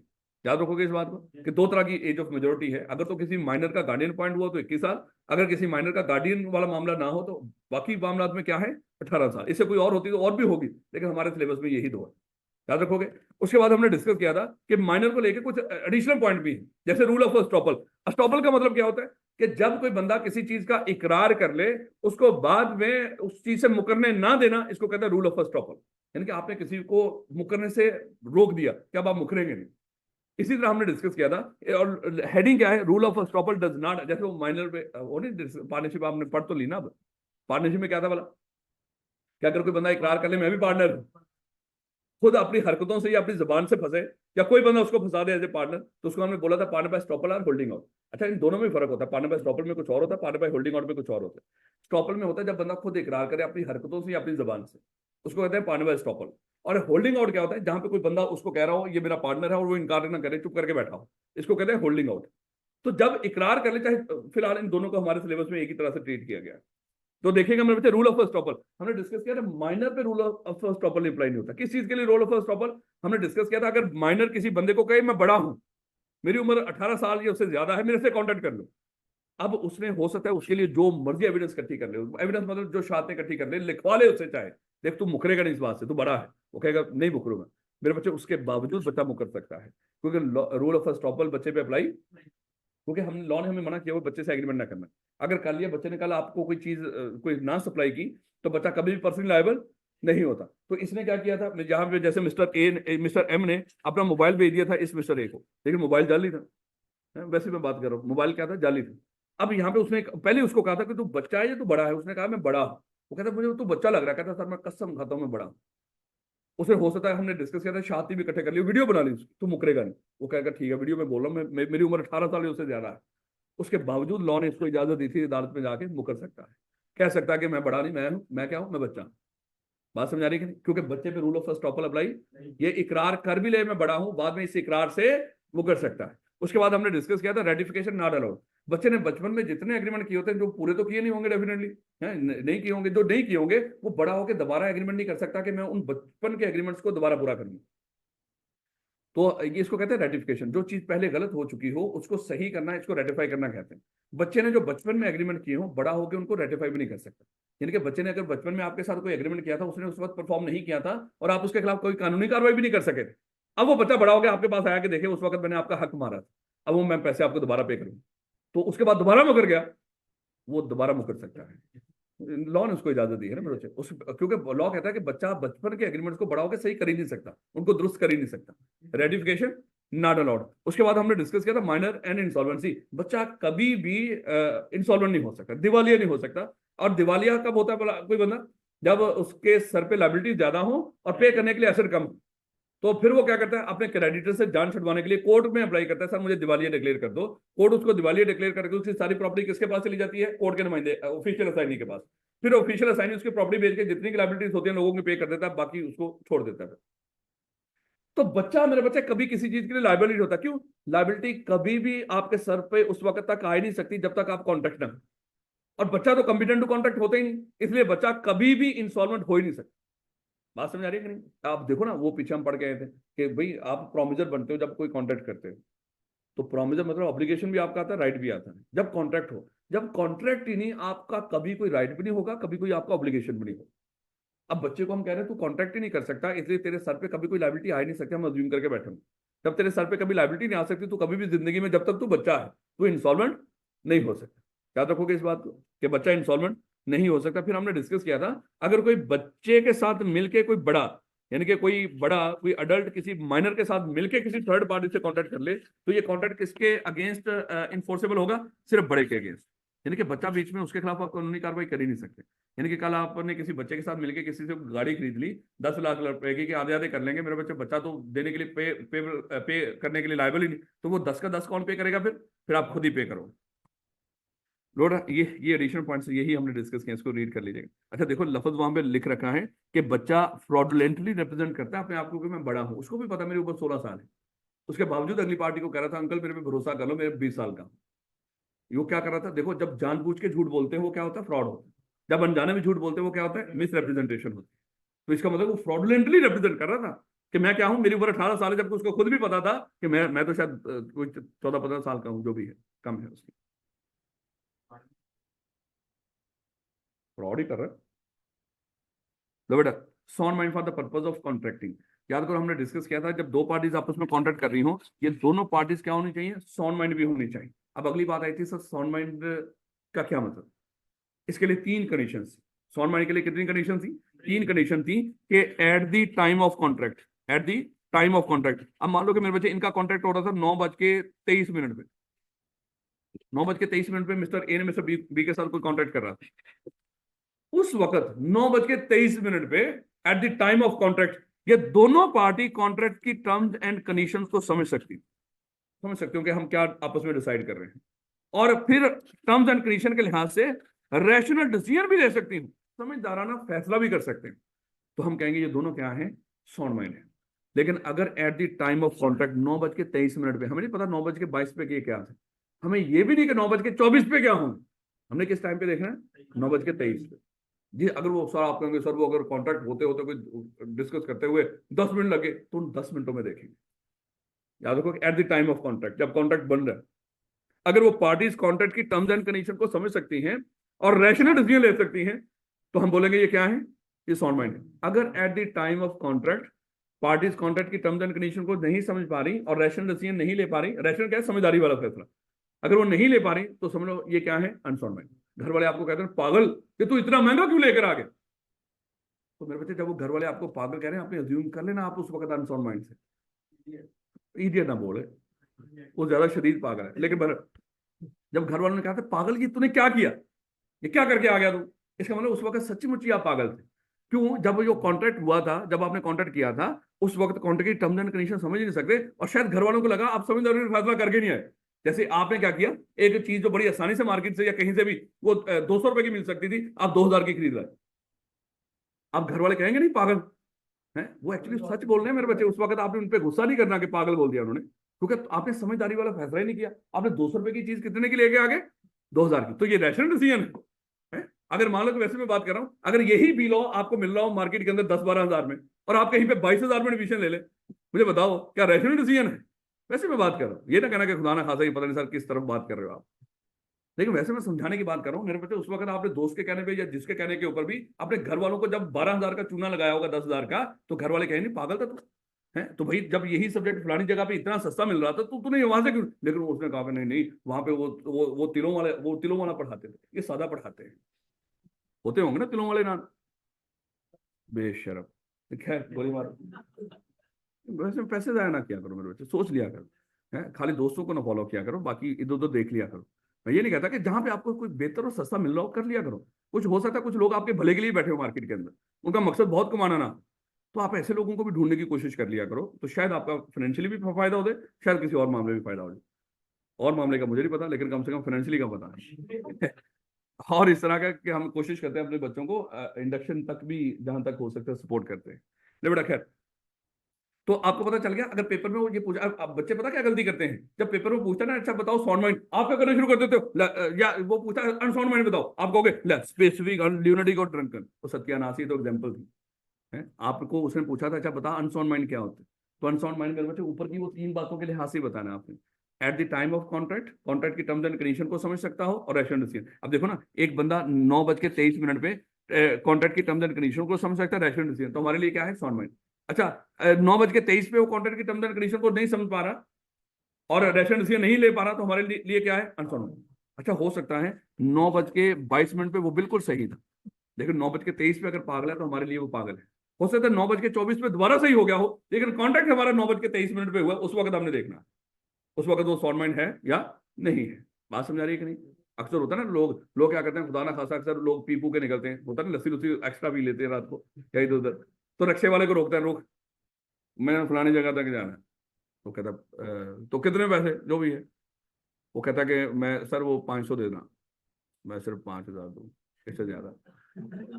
रक्शे वाला क्या के कमाल हो गया है, कमाल ही हो गया कि आपको लग रहा है कि ये बंदा रैशनल डिसीजन ले रहा है। इसका मतलब क्या हुआ, देखो रक्शे वाले के साथ सारी रात बैठ के डिस्कस करता थोड़ी करता रहा, उस एक लम्हे पे जब वो कॉन्ट्रैक्ट हो रहा था, उस वक्त वो कॉन्ट्रैक्ट की टर्म्स एंड कंडीशन को समझ नहीं पा। इसका मतलब वो क्या है, अनसाउंड माइंड है। और ये क्यों अनसाउंड माइंड है, पी हुई है उसमें। क्योंकि 3 तरह के अनसाउंड माइंड हो सकते हैं हमारे सिलेबस में, क्या है, या तो स्पेसिफिक पर्सन ल्यूनेटिक या ड्रंकन। अब स्पेसिफिक पर्सन कौन था बोला, ऐसा बंदा जो पक्का पक्का पागल है। हाँ जमांद्रू पागल हमने बोला था, जो बेचारा शुरू से ही पागल है और इसकी जिंदगी में कभी कोई लम्हा नहीं आता जब ये साउंड माइंड हो। इसका मतलब क्या हुआ, ये बच्चे की तरह, जिस तरह बच्चे के साथ एग्रीमेंट हमेशा वॉइड होता है, सेम मामला इसको हम बच्चे के साथ ही ट्रीट करते हैं। इसके साथ कभी भी आप कॉन्टेक्ट नहीं कर सकते, क्योंकि इसकी जिंदगी में कभी कोई लम्हा है ही नहीं। तो इसके साथ परमानेंटली मेरे बच्चे ये इनकम्पिटेंट टू कॉन्टेक्ट ही है। उसके बाद दूसरा बंदा था, उसको हमने डिस्कस किया था, ल्यूनेटिक। अच्छा ये वो बंदा था जो ज्यादा देर पागल रहता है, लेकिन कभी कभार ये सही भी हो जाता है। इसलिए हमने समझने के लिए कहा था, ये वो बंदा जो अक्सर पागल रहता है, लेकिन कभी कभार इसको सही होने का दौरा पड़ता है। आपको तो पागलपन का दौरा पड़ता है ना, इसको सही होने का दौरा पड़ जाता है और ये सही हो जाता है, लेकिन ज्यादातर ये क्या रहता है, ये पागल। इसका मतलब इससे आप कब कॉन्टेक्ट कर सकते हो, उस लम्हे में कॉन्टेक्ट कर सकते हो जब ये सही। और उसके बाद एक मेरे बच्चे कौन है, ड्रंकन। और ड्रंकन कौन है, एक ऐसा बंदा जिसने पी रखी हो। अब ये मेरे बच्चे पीना कुछ भी हो सकता है। कई लोग क्या करते हैं, कोई खुदा ना खासा कोई खांसी का सिरप जरा थोड़ा सा ज्यादा पी लिया उन्होंने, मेडिसिन ज्यादा, या बात कर कोई नींद की गोलियां हैं वो ज्यादा, जैसे आपके टीचर आपको कह रहे होंगे देखो बेटा जब पेपर देने जा रहे हो नींद पूरी करके। भाई तेरे टीचर, तूने खुद नींद पूरी की थी जब तेरा पेपर था, तू 2-4 दिन सोया ही नहीं था, और अब बच्चों को मशवरे दे रहा है तूने सो के जाना है। खुदा का खौफ करो यार, खुदा का खौफ करो। अब मैं आपको कह रहा हूँ सो के जाना, नींद पूरी। अब बच्चे की भाई उड़ी पड़ी है सारा कुछ है, उसकी नींद है नहीं, उड़ी पड़ी है नींद सारी है। अब वो कहां से नींद पूरी करेगा। अब मैं आपको कहूँ कि नींद, यकीन कर लो मैं हमेशा बच्चों को बताता हूँ, बिलीव मी, बच्चे, हमारे टीचर ने यही कहा था। अब मासूम बच्चे होते हैं, बच्चों को क्या पता। मुझे लग रहा था अगर मैंने ना सोया, मेरा हमें छुट्टी नहीं होती थी, हमारे पेपर लगातार होते थे। और मुझे ये था कि अगर मैं ना सोया तो मेरा पेपर कल सही नहीं हो रहा। मेरे टीचर ने यही कहा है। एक पहला तो दे दिया, अब दूसरा पेपर था तो बीच में छुट्टी को नहीं थी। अब मैं रात को सोने की कोशिश कर रहा हूँ, बत्ती बंद करके मैं लेटा हूँ, मेरी आंखों से आंसू जा रहे हैं, लेकिन मुझे नींद नहीं आ रही। मैं कह रहा हूँ मैं ना सोया, मेरा पेपर। उसके बाद मैंने अगले दिन अल्लाह का शुक्र पेपर दिया, वो बगैर नींद के दिया है। तो मसला उसके बाद मैंने समझ लिया ये सब बेशर्मियां हैं। ये जिन्होंने ये खुद कभी कोई हरकत ना की उस तरह की, ये दूसरों को बताना ये जुल्म है। बच्चों को भाई बात कान में डाल दिया, बच्चे को नहीं नींद आ रही तो नहीं आ रही यार है, तो इट्स ओके, उसको पढ़ने दो है। उसको कह रहे 4-5 घंटे, और फिर बच्चे जज्बाती होकर जाके नींद की गोलियां खा लेते हैं, और ऐसी गोलियां खाई ज्यादा खा ली उसको उठे ही नहीं। पूरी बेचारे की अटेम्प्ट की वाट लगा दी है। ये अच्छी बात है, नहीं नींद पूरी करके जाना है। मैं भी बोल दूं नींद पूरी करके जाना, नहीं तो पेपर इफेक्ट होगा। कोई इफेक्ट नहीं होता मेरे बच्चे, बस तसल्ली से जाना। तो बेटा, तो ड्रंकन पर्सन एक ऐसा बंदा जिसने कोई भी सब्सटेंस एक्सेसिव यूज कर लिया हो, जिससे वो उसका दिमाग उस वक्त काम ना कर रहा हो, तो हमारे लिए क्या है, वो ड्रंकन पर्सन है। और ये क्या, ये भी देखो ये ज्यादा देर सही रहता है, बस उस लम्हे पागल होता है जिस लम्हे इसने पी रखी हो। ऐसे ही मेरे बच्चे। अब याद करें, हमने एक छोटी सी इन 2 लाइनों को समझने की एक लाइफ लाइन बनाई थी। हमने डिस्कस किया था, अगर तो लाइन इस तरह की है, इसका मतलब ये क्या है, अनसाउंड माइंड। और अगर लाइन इस तरह की है, ये क्या है, साउंड माइंड। अगर तो हम स्पेसिफिक पर्सन की लाइन बनाते हैं, तो उसकी लाइन कैसी बनेगी, स्ट्रेट फॉरवर्ड। तो इसकी जिंदगी में कभी कोई लम्हा आया ही नहीं कि साउंड माइंड हो, इसलिए ये कभी भी कॉन्ट्रैक्ट और अगर हम बात करें इसकी ल्यूनेटिक पर्सन की, तो मेरे बच्चे वो क्या है, उसकी जिंदगी के लम्हात कुछ ऐसे होते हैं। तो शायद ये भी ये ना कहना थोड़ा सा लम्हा हो रहा है, तो ये थोड़ा सा लम्हा है जिसमें ये साउंड माइंड है, इस लम्हे कॉन्टेक्ट कर सकता है, बाकी नहीं कर सकता। और अगर हम बात करें ड्रंकन की, तो ड्रंकन की जिंदगी की लाइफ कैसे बनेगी हुई? बस इस लम्हे ये कॉन्टेक्ट नहीं कर सकता, ऐसे ही ना। अच्छा, इस लम्हे ये कर सकता है, अल्फाज ऊपर के मैं मैच कर रहा हूँ। इस लम्हे ल्यूनेटिक पर्सन इस लम्हे कर सकता है। यूजुअली जो साउंड माइंड है, ओकेजनली साउंड माइंड है, वो उस ओकेजन में कॉन्टेक्ट कर सकता है जिस ओकेजन में वो क्या है, साउंड माइंड है। और जो यूजुअली साउंड माइंड है, ओकेजनली अनसाउंड माइंड है, वो उस लम्हे कॉन्टेक्ट ना करे जब वो क्या हो, अनसाउंड माइंड। ऐसे में देखिएगा यूजुअली, और ये क्या है सारा बेटा डिस्क्वालीफाइड कॉन्ट्रैक्टिव बाय लॉ। अच्छा, कुछ जगहों पे अच्छा यहाँ पे जब आईकैप सवाल करता है ना, बच्चों को कहता है कि वो लोग बताओ जो ना तो माइनर हैं और ना ही अनसाउंड माइंड है, लेकिन वो कॉन्टैक्ट नहीं कर सकते। ला कहता है मैंने यही दो तो बताने थे, वो तूने सवाल में बता दिया, अब मेरे पास है ही कुछ नहीं। सत्यानाश, 4 नंबर का सवाल कर दिया आईकैप ने। आईकैप कहता है वो बंदे बताओ जो ना तो माइनर होते हैं ना ही अनसाउंड माइंड, यानी कि वो मेजर भी हैं और साउंड माइंड भी है, लेकिन कॉम्पिटेंट टू कॉन्ट्रैक्ट है। आपने कहा कि भाई मेरे नजदीक यही दो थे, मामला खत्म, तो अगला सवाल शुरू करो, मुझे आता ही नहीं। तो सत्यानाश हो गया ना मेरे बच्चे, 4 नंबर के। तो बेटा तीसरी कैटेगरी कौन सी है, जो डिसक्वालीफाइड बाय लॉ है। अच्छा, ये जो डिसक्वालीफाइड बाय लॉ, इसका मतलब ये वो लोग हैं जो ना तो साउंड माइंड अनसाउंड माइंड है और ना ही माइनर है। ये बड़े भी हैं और साउंड माइंड भी है, ये मेजर भी है और साउंड माइंड भी है, लेकिन लॉ ने इनको मना कर दिया इनके साथ कॉन्टेक्ट ना करना। तो अब याद रखोगे किस तरह क्या पूछ सकता है इसको, खाली ये हेडिंग से भी पूछ सकता है कि वो लोग जो डिसक्वालीफाइड बाय लॉ है, या इसको वैसे बना देगा कि ऐसे लोग जो साउंड माइंड भी हैं और मेजर भी हैं, लेकिन इनकम्पिटेंट टू कॉन्ट्रैक्ट है, वो लोग बता दो। तो फिर भी यही लोग बताएंगे आप। और वो ये कौन है, ये 4 लोग हैं, एलियन एनिमी। याद करें हमने डिस्कस किया था, एलियन एनिमी कौन से होते हैं, उस मुल्क के लोग जिस मुल्क के साथ खुदा ना खासा पाकिस्तान की जंग लगी। लो भैया आज अज्यूम कर लो 9 मई है, अगरचे 9 मई को पाकिस्तान में जंग लगी थी, लेकिन हम कहते हैं मान लो खुदा ना खासा हमारी इंडिया के साथ जंग लगी है, क्योंकि वो सानिया ही था उस वक्त भी, तो वो क्या करें अब यार।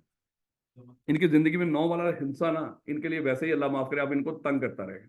9 मई को उस वक्त हुआ जो भी हुआ, वो सही हुआ गलत हुआ, अल्लाह माफ करे, किसने किया अभी तक वो फड्डा है। और 9 फरवरी को जो इनके साथ हुआ ना, वो कमाल का, हमें उसका पता है, जो हुआ बड़ा वादे हुआ। अब उसको संभालते फिर रहे बेचारे, अभी तक उसको होश ही नहीं आ रही इनको। खैर गुड, अज्यूम कर लो हमारा कॉन्ट्रैक्ट हुआ हुआ था पहले किसी इंडिया के बंदे के साथ, किसी रमेश साहब के साथ आपका कॉन्ट्रैक्ट हुआ हुआ था, और ये कॉन्ट्रैक्ट 9 मई से पहले हुआ था। अज्यूम कर लो खुदा ना खासा 9 मई को इंडिया के साथ जंग लगी।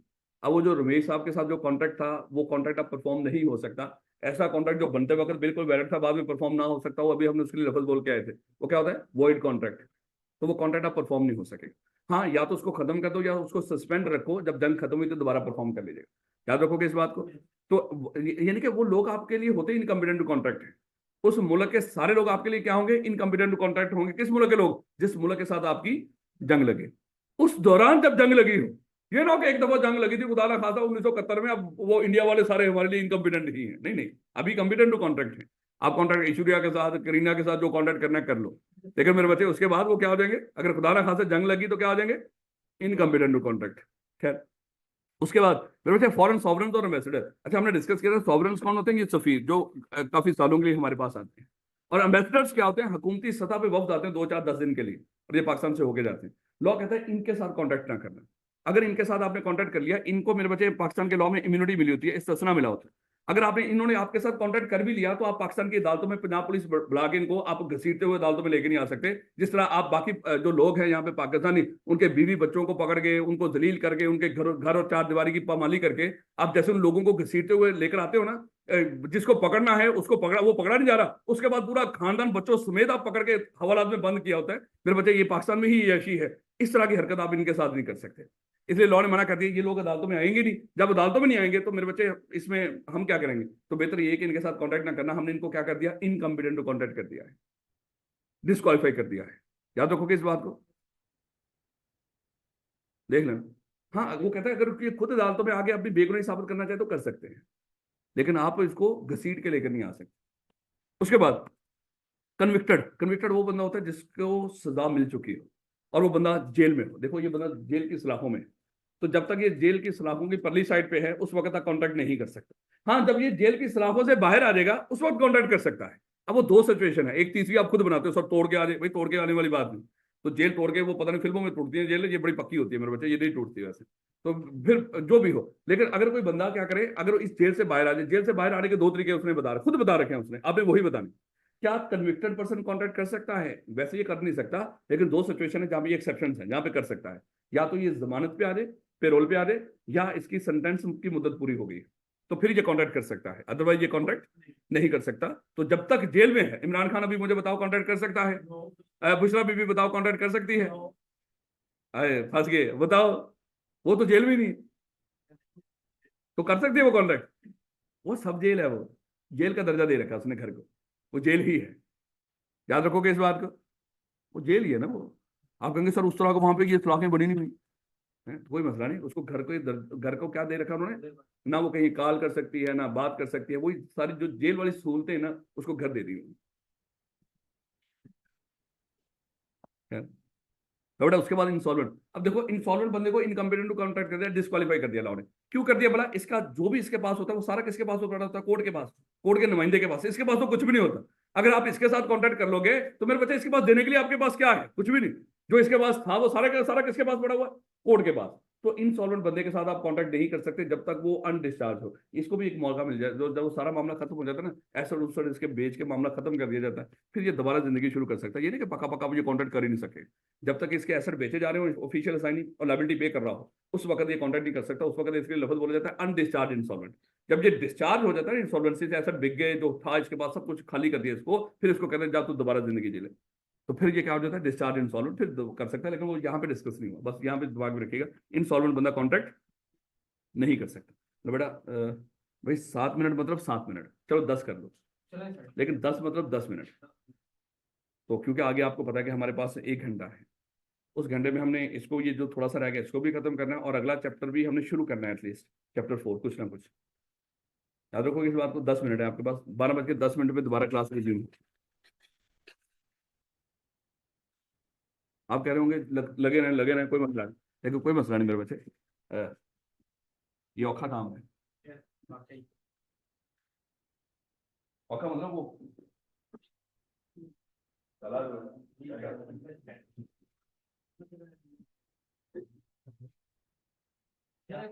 दरअसल इस कैंपस में बैठने की जगह नहीं ना तो बैठने की जगह। हाँ सर, हमने कहा कि नेगेटिव कंट्रोल वो एक्सेप्टेंस नहीं मानेंगे। हाँ, तो अगर इम्प्लाइड कॉन्ट्रैक्ट है सर, तो फिर अगर एक अपर करे और दूसरा कुछ ना बोले ना, तो ये तो एक्सेप्टेंस नहीं नहीं वो मानेंगे। कुछ बोल नहीं रहा, लेकिन उसने कुछ किया तो है ना। अब देखो ना, एक बंदा रिक्शा पास आके रुक गया, उसकी तरफ से ऑफर है, आप चलते रहो, या आपका चलते रहना एक्सेप्टेंस तो नहीं ना? आपको कहेगा मैं रुका हूं तू मुझे किराया दे? सारे पर गाड़ी खड़ी है ना, और हाँ हाँ। क्या जाए और कुछ खराब कर दे, तो आप तो वैसे नहीं नहीं, वो देखो एक दो तरह के लोग होते हैं ना, एक तो जिसने आपसे आपको मौका नहीं दिया है, आप कहीं बात कर रहे थे किसी के साथ, तो उसने आया शीशा साफ करना शुरू कर दिया, आप उस वक्त भी रोक सकते हो उसको। लोग करते हैं, वो क्या करते हैं, वो अपना पानी शानी उसको वो चला देते हैं, उसको वाइपर पानी के साथ, उसको खत्म कर दिया उसने। लेकिन अगर वैसे बात करें, अगर एक कुली है, उसने सामान उठा के खड़ा हुआ है, और आपने उसको देखा सामान उसके पास, आप चल पड़े, या तो उसको कहना रख रहे यहीं पे, आप उससे सामान ले लो। तो मेरे बच्चे ये इंटायरली डिफरेंट चीजें हैं जो आप जिस तरह सोच रहे हो कि इम्प्लॉयड कॉन्ट्रैक्ट के अंदर एक बंदा जब वो बाय कंडक्ट आपको ऑफर कर रहा होता है, जैसे उसने वो 2 रोटियां, आप खाना खा रहे थे, 2 रोटियां रख के चला गया, अब उसको कह दो भैया मुझे नहीं चाहिए, अब वो ले जाएगा, उसको काउंट भी नहीं करेगा बीच में। लेकिन अगर आप इनकार ही नहीं कर रहे, तो फिर आपका ना इनकार करना फिर एक्सेप्टेंस ही समझा जाएगा। वो कुछ मामले कुछ इंटायरली कुछ और चीजें हैं वहां। यहाँ पे तो आप ऑफर करते वक्त किसी को कहते हो तेरे पास 2 दिन है, तो हाँ या ना में जवाब दे। अगर तूने हाँ ना में जवाब ना दिया तो फिर मैं एक्सेप्टेंस ही समझूंगा, और वो हाँ ना में जवाब ही नहीं देता, वो कहता मैं तेरे मुंह लगने ही नहीं, मैंने तुझे जवाब ही नहीं देना, तो क्या ये कॉन्ट्रैक्ट बन जाएगा? लोग कहते नहीं। तो जब इस तरह किसी को ऑफर करते हो, अपनी तरफ से कोई जवाब ही ना है, देखो एक तो जवाब बाई कंडक्ट भी आ सकता है। वो क्या, जैसे मैंने आपको कहा कि मोबाइल मुझे भेज दो 10,000 का, अगर बेचना चाहते हो तो मुझे ये फलाने दिन तक मेरे यहाँ पे पहुंचा दो। आपने मुझे कोई हाँ ना में जवाब नहीं दिया, लेकिन वो मोबाइल पहुंचा दिया, ये भी एक्सेप्टेंस है। जैसे अभी हमने डिस्कस किया था, कोई कंडीशन पूरी करके, तो पूरा उतर के समझना पड़ता है इस चीज को। लेकिन हम आपसे उतना एक्सपेक्ट नहीं कर रहे होते, आपसे सिर्फ हम यही कह रहे हैं कि सिर्फ 50% समझ लो। कितने में नंबर सही लेने हैं आपने? 50 नंबर लेने हैं ना, तो 50% तक सही कर दिए तो काम चल जाएगा। है तो बस 50 नंबर तक सही कर दो, इट्स ओके। 50 नंबर गलत कर दो, कोई दिक्कत नहीं। और बेशर्मो। सर अभी कैसे बेशरम हुआ, टाइम पे आ अच्छा गए। पूरा टाइम हुआ, माजरत, अल्फाज वापस ले रहा हूँ। कोई बात नहीं। ले बेटा, अभी हमने डिस्कस किया था कि जब दो पार्टीज आपस में कॉन्ट्रैक्ट कर रही हो, जब दो पार्टीज आपस में कॉन्ट्रैक्ट कर रही हो तो ये कॉन्ट्रैक्ट तभी बनेगा जब कुछ एसेंशियल पूरे हों। एसेंशियल्स में से एक एसेंशियल था कि party should be competent to contract. क्या हमने ये पढ़ लिया कि पार्टीज कब कॉम्पिटेंट टू कॉन्ट्रैक्ट होंगी? अच्छा, एक और एसेंशियल होता है फ्री कॉन्सेंट, वो तो हम अगले चैप्टर में जाकर डिस्कस करेंगे। लॉफुल ऑब्जेक्ट और लॉफुल कंसिडरेशन, लॉफुल ऑब्जेक्ट और लॉफुल कंसिडरेशन। और एक मेरे बच्चे अब हम डिस्कस करने जा रहे हैं ये वाला एसेंशियल, लॉफुल ऑब्जेक्ट और लॉफुल कंसिडरेशन। एक जो एक्सप्रेसली डिक्लेयर्ड वर्ड एग्रीमेंट, वो भी हम नेक्स्ट चैप्टर में जाकर डिस्कस करेंगे। यानी कि इस चैप्टर में जो हम 5 एसेंशियल थे, 5 एसेंशियल में से तकरीबन कोई एक तो party should be competent to contract, lawful object और लॉफुल कंसिडरेशन, और बस 3 यहाँ पे डिस्कस हो जाएंगे, बाकी 2 चैप्टर नंबर 4 के अंदर। लेकिन तो देखिएगा, अभी हमने डिस्कस किया था कंसिडरेशन क्या होती है। मिस्टर बशीर ने मिस्टर नजीर को कहा कि मिस्टर नजीर ये बाइक मुझे 1 लाख रुपए में सेल कर दो। तो मेरे बच्चे मुझे ये बताएं कि ये मिस्टर बशीर को क्या मिलेगा अगर वो एक्सेप्ट कर लेता ऑफर? उसको ये बाइक मिलेगी। और मिस्टर बशीर को क्या मिलेगा? वो 1 लाख रुपया मिलेगा। तो ये दोनों के लिए क्या है? कंसिडरेशन। लेकिन हमने डिस्कस किया था यहाँ पे बशीर नजीर को कुछ करने के लिए कह रहा है या कुछ करने से रुकने के लिए? तो अगर वो मान जाता है उस करने के ऊपर, तो बशीर के लिए उसका बाइक बेचने पे रेडी हो जाना कंसिडरेशन है कि नहीं? बिल्कुल कंसिडरेशन है। इसी तरह हमने डिस्कस किया था अगर बशीर ने उसको लाख रुपया देने के बजाय उसको चेक दे दिया हो और कल ड्यू डेट के ऊपर बशीर के अकाउंट में पैसे ही ना हो, और बशीर नजीर को एक और ऑफर कर रहा हो कि बशीर नजीर इस चेक को बैंक में प्रेजेंट ना करना, मैं तुझे लाख की बजाय 1,10,000 दे दूंगा, मुझे वो तू 10-15 दिन और टाइम दे दे। यहाँ पे बशीर अगेन नजीर को ऑफर कर रहा है, लेकिन मुझे बताए ये ऑफर कुछ करने के लिए कर रहा है या कुछ करने से रुकने के लिए? रुकने के लिए। अगर नजीर रुक जाता है, मुझे बताए क्या ये बशीर के लिए कंसिडरेशन होगी? हाँ। जब आप किसी को कुछ करने के लिए कहते हो और वो बंदा वो करने के लिए तैयार हो जाए, मैं किसी को कहता हूँ मेरा ये दीवार पेंट कर दो, है आपने कहा कि ठीक हो, कैसा? अब आप मेरे लिए कुछ कर रहे हो, क्या ये मेरे लिए कंसिडरेशन है कि नहीं? ये दीवार का पेंट होना है। आपने कहा कि सर मुझे ये फलाना टॉपिक पढ़ा दो, मैं आपको 5 रुपए दूंगा। मैंने कहा कि ठीक हो गया, है क्या आप मेरा ये कुछ करना आपके लिए कंसिडरेशन है कि नहीं? है। तो बात किसी का कुछ करना हमारे लिए कंसिडरेशन होता है, या बात किसी का कुछ करने से रुकना कंसिडरेशन होता है। अच्छा, ये तो तब होता है जब फॉरेन कॉन्ट्रैक्ट परफॉर्म हो रहा हो। अच्छा, अगर कोई बंदा फ्यूचर में आपके लिए कुछ करने के लिए तैयार हो रहा हो या कुछ करने से रुकने के लिए तैयार हो रहा हो, तो वहां पे फिर क्या कंसिडरेशन होगा? प्रॉमिस।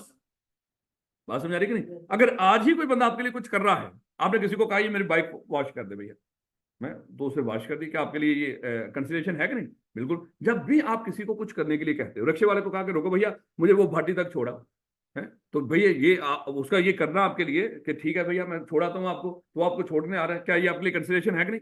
तो जब भी कोई बंदा आपके कहे पे, लेकिन ये याद रखिएगा यहाँ पे हमने कुछ रिक्वायरमेंट्स पढ़नी है। ये ना हो कि कोई बंदा जबरदस्ती, आप जा रहे थे यहाँ पे बरकत मार्केट में, कोई बाइक वाला वो आया हो, रिक्शे वाला, उसने जबरदस्ती आपको पकड़ के रिक्शे में डाल के आपको भाटी छोड़ाया, क्या ये आपके कहे पे भाटी छोड़ के आ रहा है? नहीं भैया। ये जो कोई बंदा आपके कहे पे आपके लिए जो भी कर रहा हो, या आपके कहे पे आपके लिए कुछ करने से रुक रहा हो, वो आपके लिए क्या होगी? कंसिडरेशन होगी। याद रखोगे इस बात को। और अगर फ्यूचर के लिए हो रहा है, तो फ्यूचर में वो जो प्रॉमिस है उसका कुछ करने का या कुछ करने से रुकने का, वही आपके लिए क्या होगी? कंसिडरेशन होगी। तो ये मेरे बच्चे हमने पढ़ना है। पहले तो देखिएगा डेफिनेशन ऑफ कंसिडरेशन। इस डेफिनेशन बड़ी इंपॉर्टेंट है। देखिएगा, when at the desire of the promisor. अब हमने डिस्कस किया था प्रोमिसर कौन होता है बोला? जिसका ऑब्लिगेशन, जिसका ऑब्लिगेशन उसके लिए लफ्ज क्या बोलते हैं हम? प्रोमिसर। और जिसका राइट हो उसके लिए लफ्ज क्या बोलते हैं?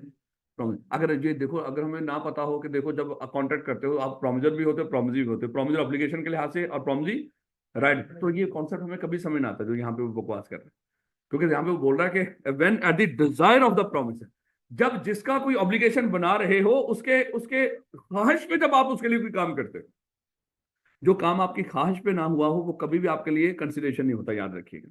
जो काम आपकी ख्वाहिश पे हो रहा हो वही आपके लिए कंसिडरेशन होगा, और उसी के लिए आप क्या बनोगे? प्रोमिसर बनो। याद रखोगे इस बात को। जैसे अभी हमने डिस्कस किया था, आप जाके उसको कहते हो भैया दाल रोटी दे दो, होटल वाले को आपने कह दिया दाल रोटी दे दो, भैया उसने क्या किया? उसने साथ मटन भी ले आया आपके लिए। और अब मेरे बच्चे, अब देखो जब वो मटन ले आया, अब आप कहेंगे ये तो मैंने कौन सा मंगवाया था, मैंने तो दाल रोटी मंगवाई थी ना, आप चुप करके खा लो। उसका मटन ले आना ये आपको क्या थी? बाय कंडक्ट एक ऑफर थी, भैया दाल को गोली मारो मटन खाओ।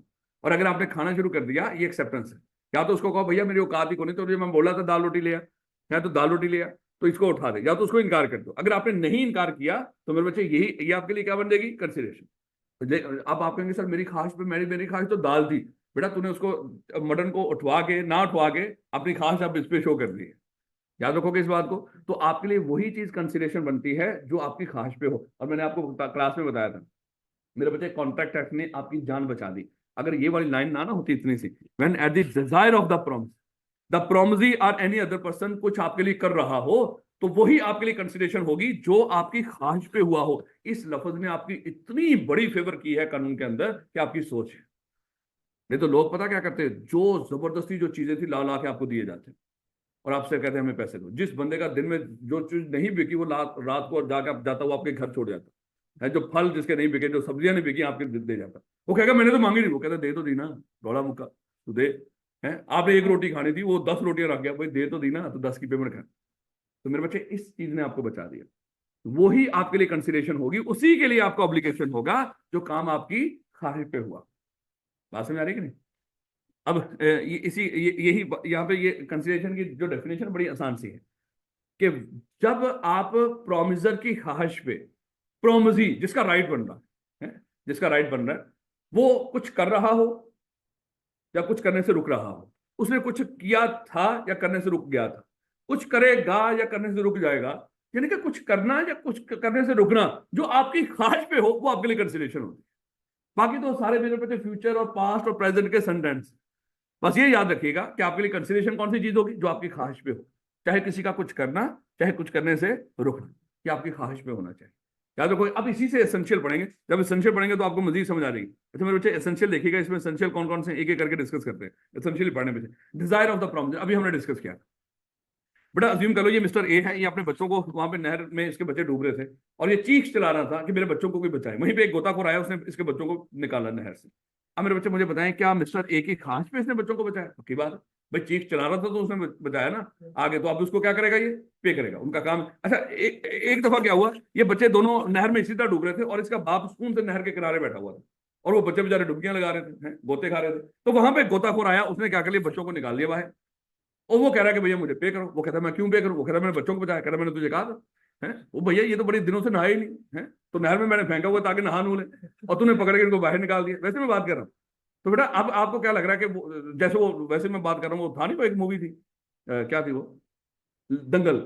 है वो तो क्या करता था, उनका सांस पक्का करने के लिए बच्चों को, बच्चियों को उनको नहर में फेंक देता था। है तो आप ये तो नहीं कि गोताखोर आए उठा के बाहर फेंक दे उनको। है तो भैया ये तो उसकी ख्वाहिश ही नहीं कि आप उसको बाहर निकालो बच्चों को। तो ये आपकी ख्वाहिश पे जो काम ना हुआ वो आपके लिए कंसिडरेशन नहीं होता। कंसिडरेशन मतलब फायदा, और फिर जब वो फायदा आपके लिए नहीं तो आप उसके लिए पे करने के लिए भी लायबल नहीं। याद रखोगे इस बात को। अब देखो ना, आप यहाँ पे मेरे पास बी लॉ पढ़ने आए, मैंने चुपके से ना, आपको पता नहीं चलने दिया, मैंने सी लॉ भी पढ़ा और कहा कि चलो भैया 10,000 निकाल। सर किस चीज का है? मैंने कहा कि मैंने सी लॉ भी पढ़ा दिया। सर हमने कहा था। मैंने कहा पढ़ा तो दिया ना मैंने। तो बेटा जो काम आपकी ख्वाहिश पे ना हुआ हो और आपको पता भी नहीं चला, मान लो कि मैंने पता भी नहीं चला, लेकिन जब सी लॉ मैंने शुरू करने लगा था, आप कह रहे सर रुके, हमारी बात बी लॉ तक हुई थी, मामला खत्म। ये क्या कर रहे हो आप? है मैंने कहा मैं सी लॉ भी पढ़ा रहा हूँ। सर हमने नहीं पढ़ा आपसे सी लॉ, हमने बी लॉ पता नहीं किस तरह पढ़ लिया है? अब आप सी लॉ के लिए हमें फंसा रहे हैं।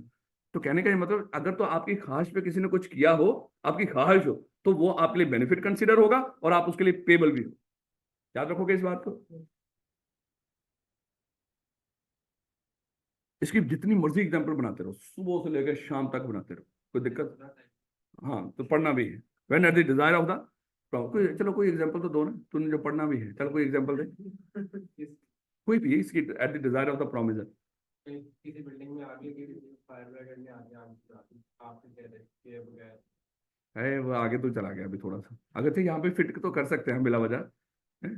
लेकिन आपने उनको कॉल की थी, वो आए हैं, वो प्राइवेट फायर ब्रिगेड हैं, उन्होंने आग बुझाई, अब आप उसको पे करो।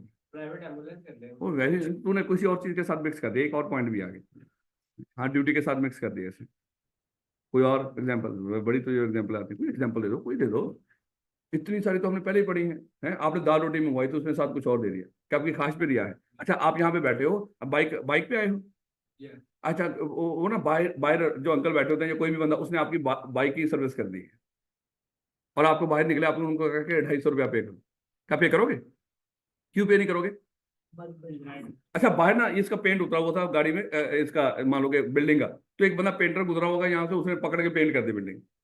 क्या आप पे करोगे उसको? है इस तरह तो वहां पे इतने सारे काम है आपके जो अड़े हुए हैं, और लोग क्या करेंगे, वो कर देंगे और आप आपसे आगे पैसे मांगे। आपने प्लॉट खरीद के रखा था, वहां पे एक कंस्ट्रक्टर गुजरा तो उसने घर बना दी और आपसे पैसे मांगने आ गया। क्या दोगे उसको?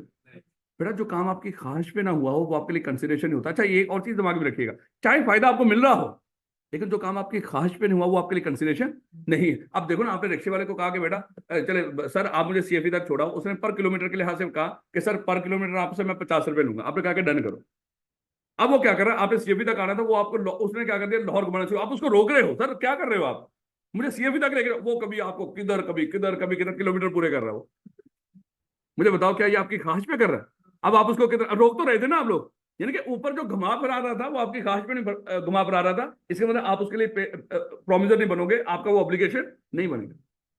वो कहेगा आप तो किलोमीटर हो गए, 200 किलोमीटर हो गए, पे करो। आप कहेंगे मैंने तो आपको कहा था ये भी 10-15 किलोमीटर बनता है, आपने पता नहीं कहाँ कहाँ पे घुमाते रहे, मैंने रोका नहीं था तुम्हें, है तो ये मेरे लिए कंसिडरेशन नहीं है, चाहे आप घूम भी लेते जो भी है। क्या move from the promisee or any other person. देखो ये जो कंसिडरेशन होती है ना, जो आपको बेनिफिट मिलता है, ये प्रॉमजी की तरफ से भी मूव कर सकता है। देखो अब देखो ना, ये बच्चे यहाँ पे अपनी किताबें लेके बैठे रहते हैं, सर हमारी किताब में कुछ लिखा है, यहाँ पे क्या लिखा है, जैसे डिजायर ऑफ द प्रॉमजी, सर ये डिजायर ऑफ द प्रॉमजी है या प्रॉमिजर है। भाई जिसका ऑब्लिगेशन बना रहे हो, जो कोई काम उसकी ख्वाहिश पे होगा, तब होता है ना यार, ये हर बंदा, मैं कह रहा हूँ अनपढ़ लोगों को भी पता है इस कानून का, है। इवन देन आप जाते हो ना किसी को बाइक देते हो उसको सही करने के लिए, सर इसमें ये फलानी फलानी चीज सही कर दो, तो जब आप उसको देगा और नंबर देके आगे, वो बंदा आपको फोन करके कहता है सर इसमें ये मसला भी है, आप कहें तो मैं इसको रिप्लेस कर दूं, वो खुद नहीं कर देता, उसको पता है ये काम आपकी ख्वाहिश में कर ही नहीं रहा, और आप उसके लिए लायबल नहीं हो।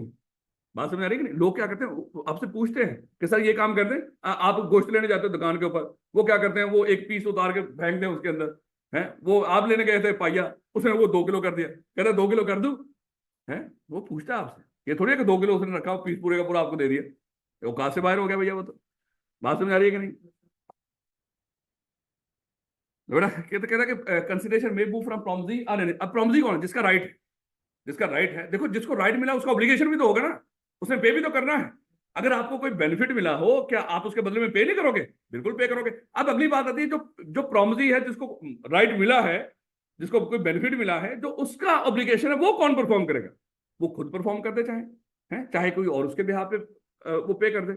ऐसे ही होता है ना मेरे बच्चे, जैसे मान लो कि आप यहाँ पे बैठे पढ़ रहे हो, आप पढ़ने के लिहाज से क्या हो, प्रॉमजी हो, आपका राइट है, लेकिन हो सकता है आप पे ना कर रहे हो, उसका पे कोई और कर रहा हो सकता है आपकी फीस 2 साहब ने पे की और राणा साहब इनको पढ़ाओ, मैंने कहा कि मैंने पर आवर चार्ज करना है, वो कहते हैं हम बच्चों से फीस नहीं लेंगे, फीस हम पे करेंगे। 2 साहब ने कहा कि राणा साहब आपको 1000 रुपये पर आवर चाहिए ना, हम आपको पे कर देंगे, बच्चों को फ्री पढ़ा।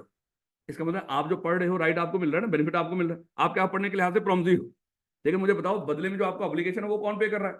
वो 2 साहब पे कर रहे हैं। तो इसका मतलब लाजमी नहीं कि कंसिडरेशन उसी बंदे की तरफ से मूव हो जो प्रॉमजी, जिसको बेनिफिट मिल रहा है, कोई और बंदा भी पे कर सकता है। जैसे हमने डिस्कस किया था, अक्सर आप अपने दोस्तों से सफर करते हो, दोस्तों के साथ सफर करते हैं, तो वो किराया आपका दे देते हैं, भाई प्रॉमिस तो आप थे ना, राइट तो आपको मिला था, लेकिन किराया कोई और आपका दोस्त पे कर रहा है, तो लाजमी तो नहीं कि आपकी तरफ से ही पे हो, कोई और भी पे कर सकता है। खाना आप दोस्तों के साथ खाते हो, है बेचारे एक दोस्त को फटीक डाल देते हो, भाई मिला तो सबको था ना, है खाया तो सबने, बल्कि टका के खाया तो उस बंदे का तो बेचारे का वैसे सांस सूखे होते हैं, उसको तो निकल ही नहीं रहा होता कुछ भी। कभी खाया किसी को?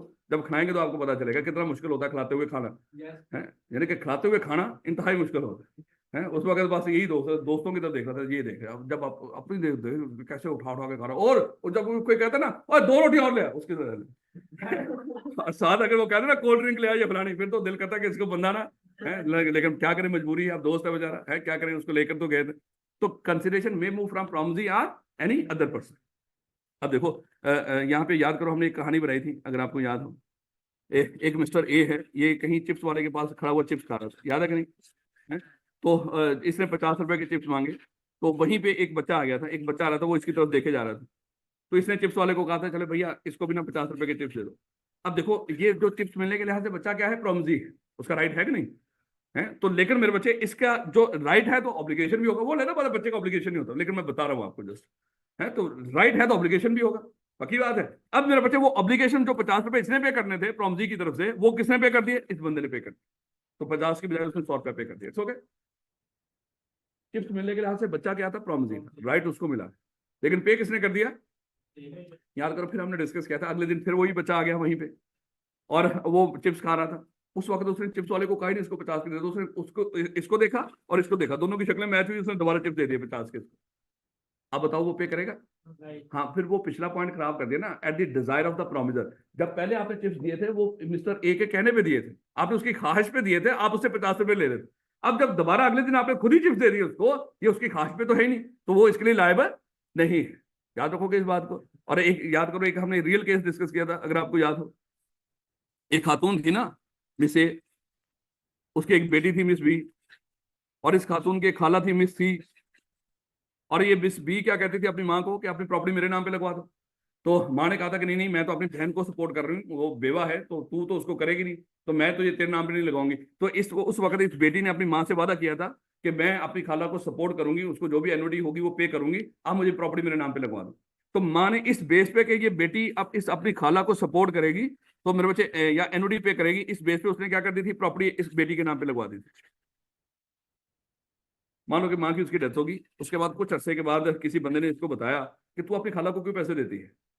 वो कहते हैं कि वो मेरा ऑब्लिगेशन है। वो कहते हैं तेरा ऑब्लिगेशन तब बनेगा कि देखो दोनों के लिए कंसिडरेशन होनी चाहिए। तू अपनी खाला को एनुइटी पे करिए, बदले में खाला तुझे क्या दे रही है, कुछ भी नहीं। तो नो कंसिडरेशन नो कॉन्ट्रैक्ट, तेरी कोई जिम्मेदारी नहीं थी उसको देना। उसने कहा कि बात तो तूने पता की है। उसने क्या कर दिया, उसको खाला को एनुइटी पे करना बंद कर दिया। तो खाला चली गई अदालत में। जब कोर्ट में गई तो वहां पे जज साहब ने बुलाया इस बेटी को, उसको कहा कि हाँ भाई क्यों नहीं आप इसको वो पे कर रहे हैं एनुइटी। उसने कहा कि देखें जी, आप जैसा पढ़े लिखे लग रहे हैं शक्ल से, तो मैं तो खाला को एनुइटी पे करती हूँ, बदले में खाला तो मुझे कुछ भी नहीं दे रही, तो मैं खाला को एनुइटी क्यों पे करूँ। तो वहां पे जज साहब ने खाला को पूछा, ये क्या कह रही है बच्ची, क्या आपने बदले में कुछ इसके साथ कोई इस तरह की कोई कोई कंसिडरेशन दे रखी हो। उसने कहा कि नहीं मैंने तो नहीं दी, लेकिन मेरी बहन ने प्रॉपर्टी इस बेस पे लगवाई थी कि ये मुझे एनुइटी पे करेगी। देखो अब ये खाला को एनुइटी मिलने के लिहाज से क्या थी, प्रॉमिसरी थी। ये खाला एनुइटी मिलने के लिहाज से क्या है, प्रॉमिसरी, और ये क्या थे, प्रॉमिसर, ऐसे ना मेरे बच्चे। अब जो खाला प्रॉमिसरी को बेनिफिट तो मिल रहा है, लेकिन क्या खाला ने बदले में कोई कंसिडरेशन मिस बी को दी थी, नहीं। किसी और की तरफ से मूव तो हुई थी ना, उसकी मां की तरफ से। तो जज साहब ने वहां पे यही कहा था, फिर क्या हुआ कि तेरी खाला ने तुझे कुछ नहीं दिया, तेरी मां ने तो प्रॉपर्टी तुझे इसी बेस पे नाम पे लगवाई थी ना कि तू अपनी खाला को सपोर्ट करेगी। तो consideration may move from promissory और एनी अदर पर्सन, तो किसी और पर्सन से भी कंसिडरेशन मूव करेगी, इट्स ओके। बात समझ आ रही है कि नहीं? कोई सवाल, कोई जवाब। और कंसिडरेशन प्रेजेंट भी हो सकती है, पास्ट भी हो सकती है, फ्यूचर भी। अभी आप मुझे पे कर रहे हो, मुझसे मोबाइल ले रहे हो, ये कौन सी कंसिडरेशन है, प्रेजेंट। आप कहते हो सर जब आपके ये क्लासें हो जाएंगी ना, तो मुझे ये लैपटॉप ना आप मुझे 20,000 का भेज दीजिएगा, मैं आपको 20,000 पे कर दूंगा, मैंने वादा कर लिया आपसे। ये कंसिडरेशन कौन सी है, ये फ्यूचर की कंसिडरेशन है। आप मेरे पास आए, आपने कहा कि सर ये ले पकड़े 20,000, मैंने कहा किस चीज का। सर याद है एक दफा जो 10-15 साल पहले मैं आपके पास आया था बी लॉ पढ़ने के लिए, मेरे पास पैसे नहीं थे, तो आपने मुझे वैसे ही पढ़ा दिया। या ये कह लो कि आपने कहा था जब आपके पास पैसे हो मुझे दे देना।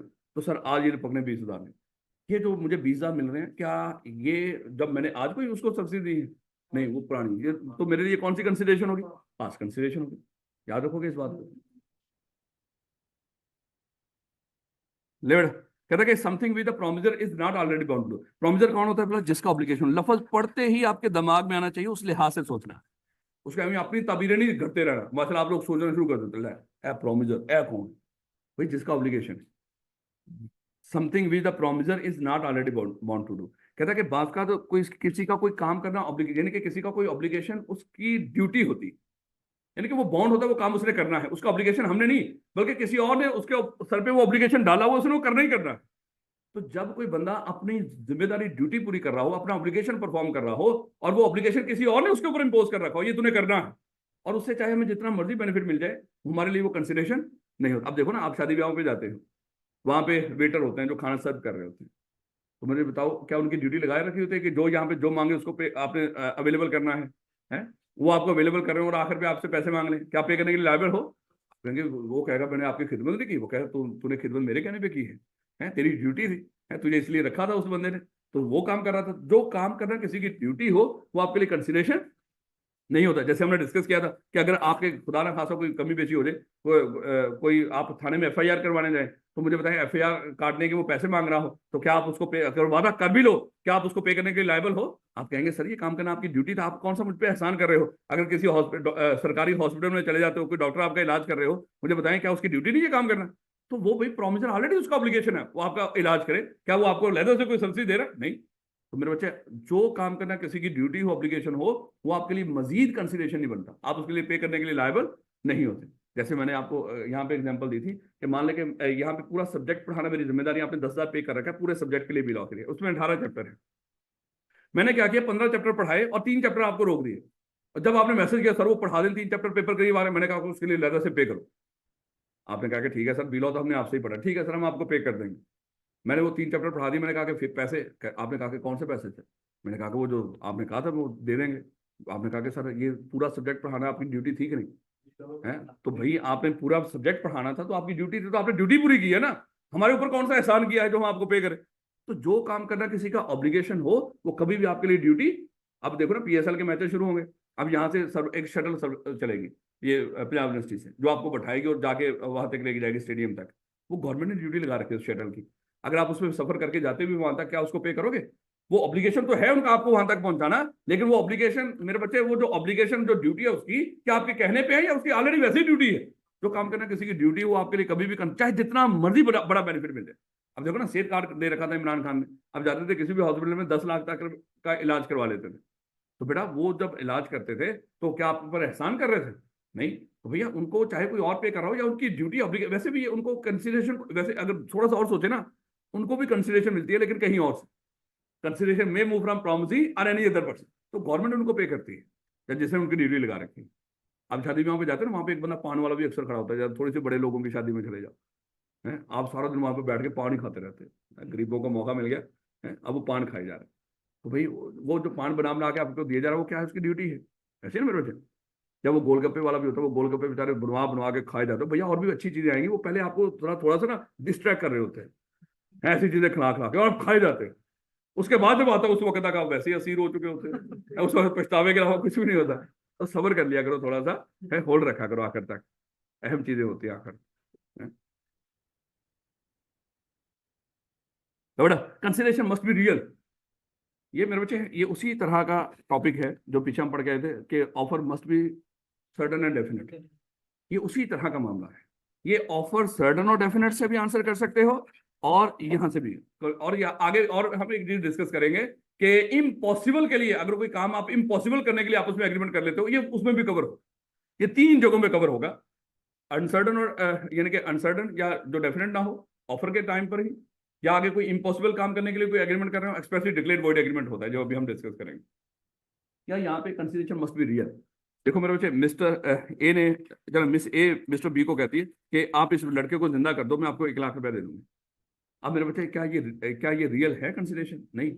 उस एक जिंदा हो ही नहीं सकता मरा हुआ बंदा है। अब आप कहें नहीं नहीं, शुभ शुभ सरकार ये भी काम कर सकती है, भैया मुझे नहीं पता, खुदा के लिए है, पहले इकरार साहब पंगा पड़ा हुआ है, आप हमारा पंगा भी डलवा दो है। तो बेटा वो ये नहीं कर सकता, वो खुदा ना खासा वो चेने शेने निकलवा सकता है। आप भी चले जाया करो वहां पे, वो कहेंगे मेरे ना यहाँ पे कुछ चीज रड़कती है, लगता कोई सोने की चेन है, सब निकाल के देना। तो वो देखा निकाल के दे देगा और लेके आ जाना चुप करके, है अमीर हो जाना उसको बेच के।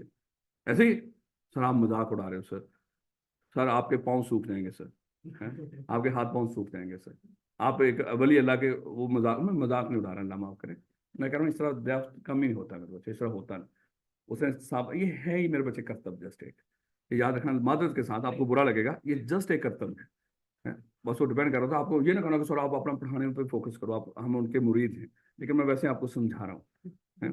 तो ठीक है ना, जाओ ना शुभ शुभ करवा लो, कर लो पास अपना पेपर है। तो फिर यहाँ पे क्यों बैठे हो अगर इतने ही मुरीद हो? हैं तो क्या नाम है उसके मजार का?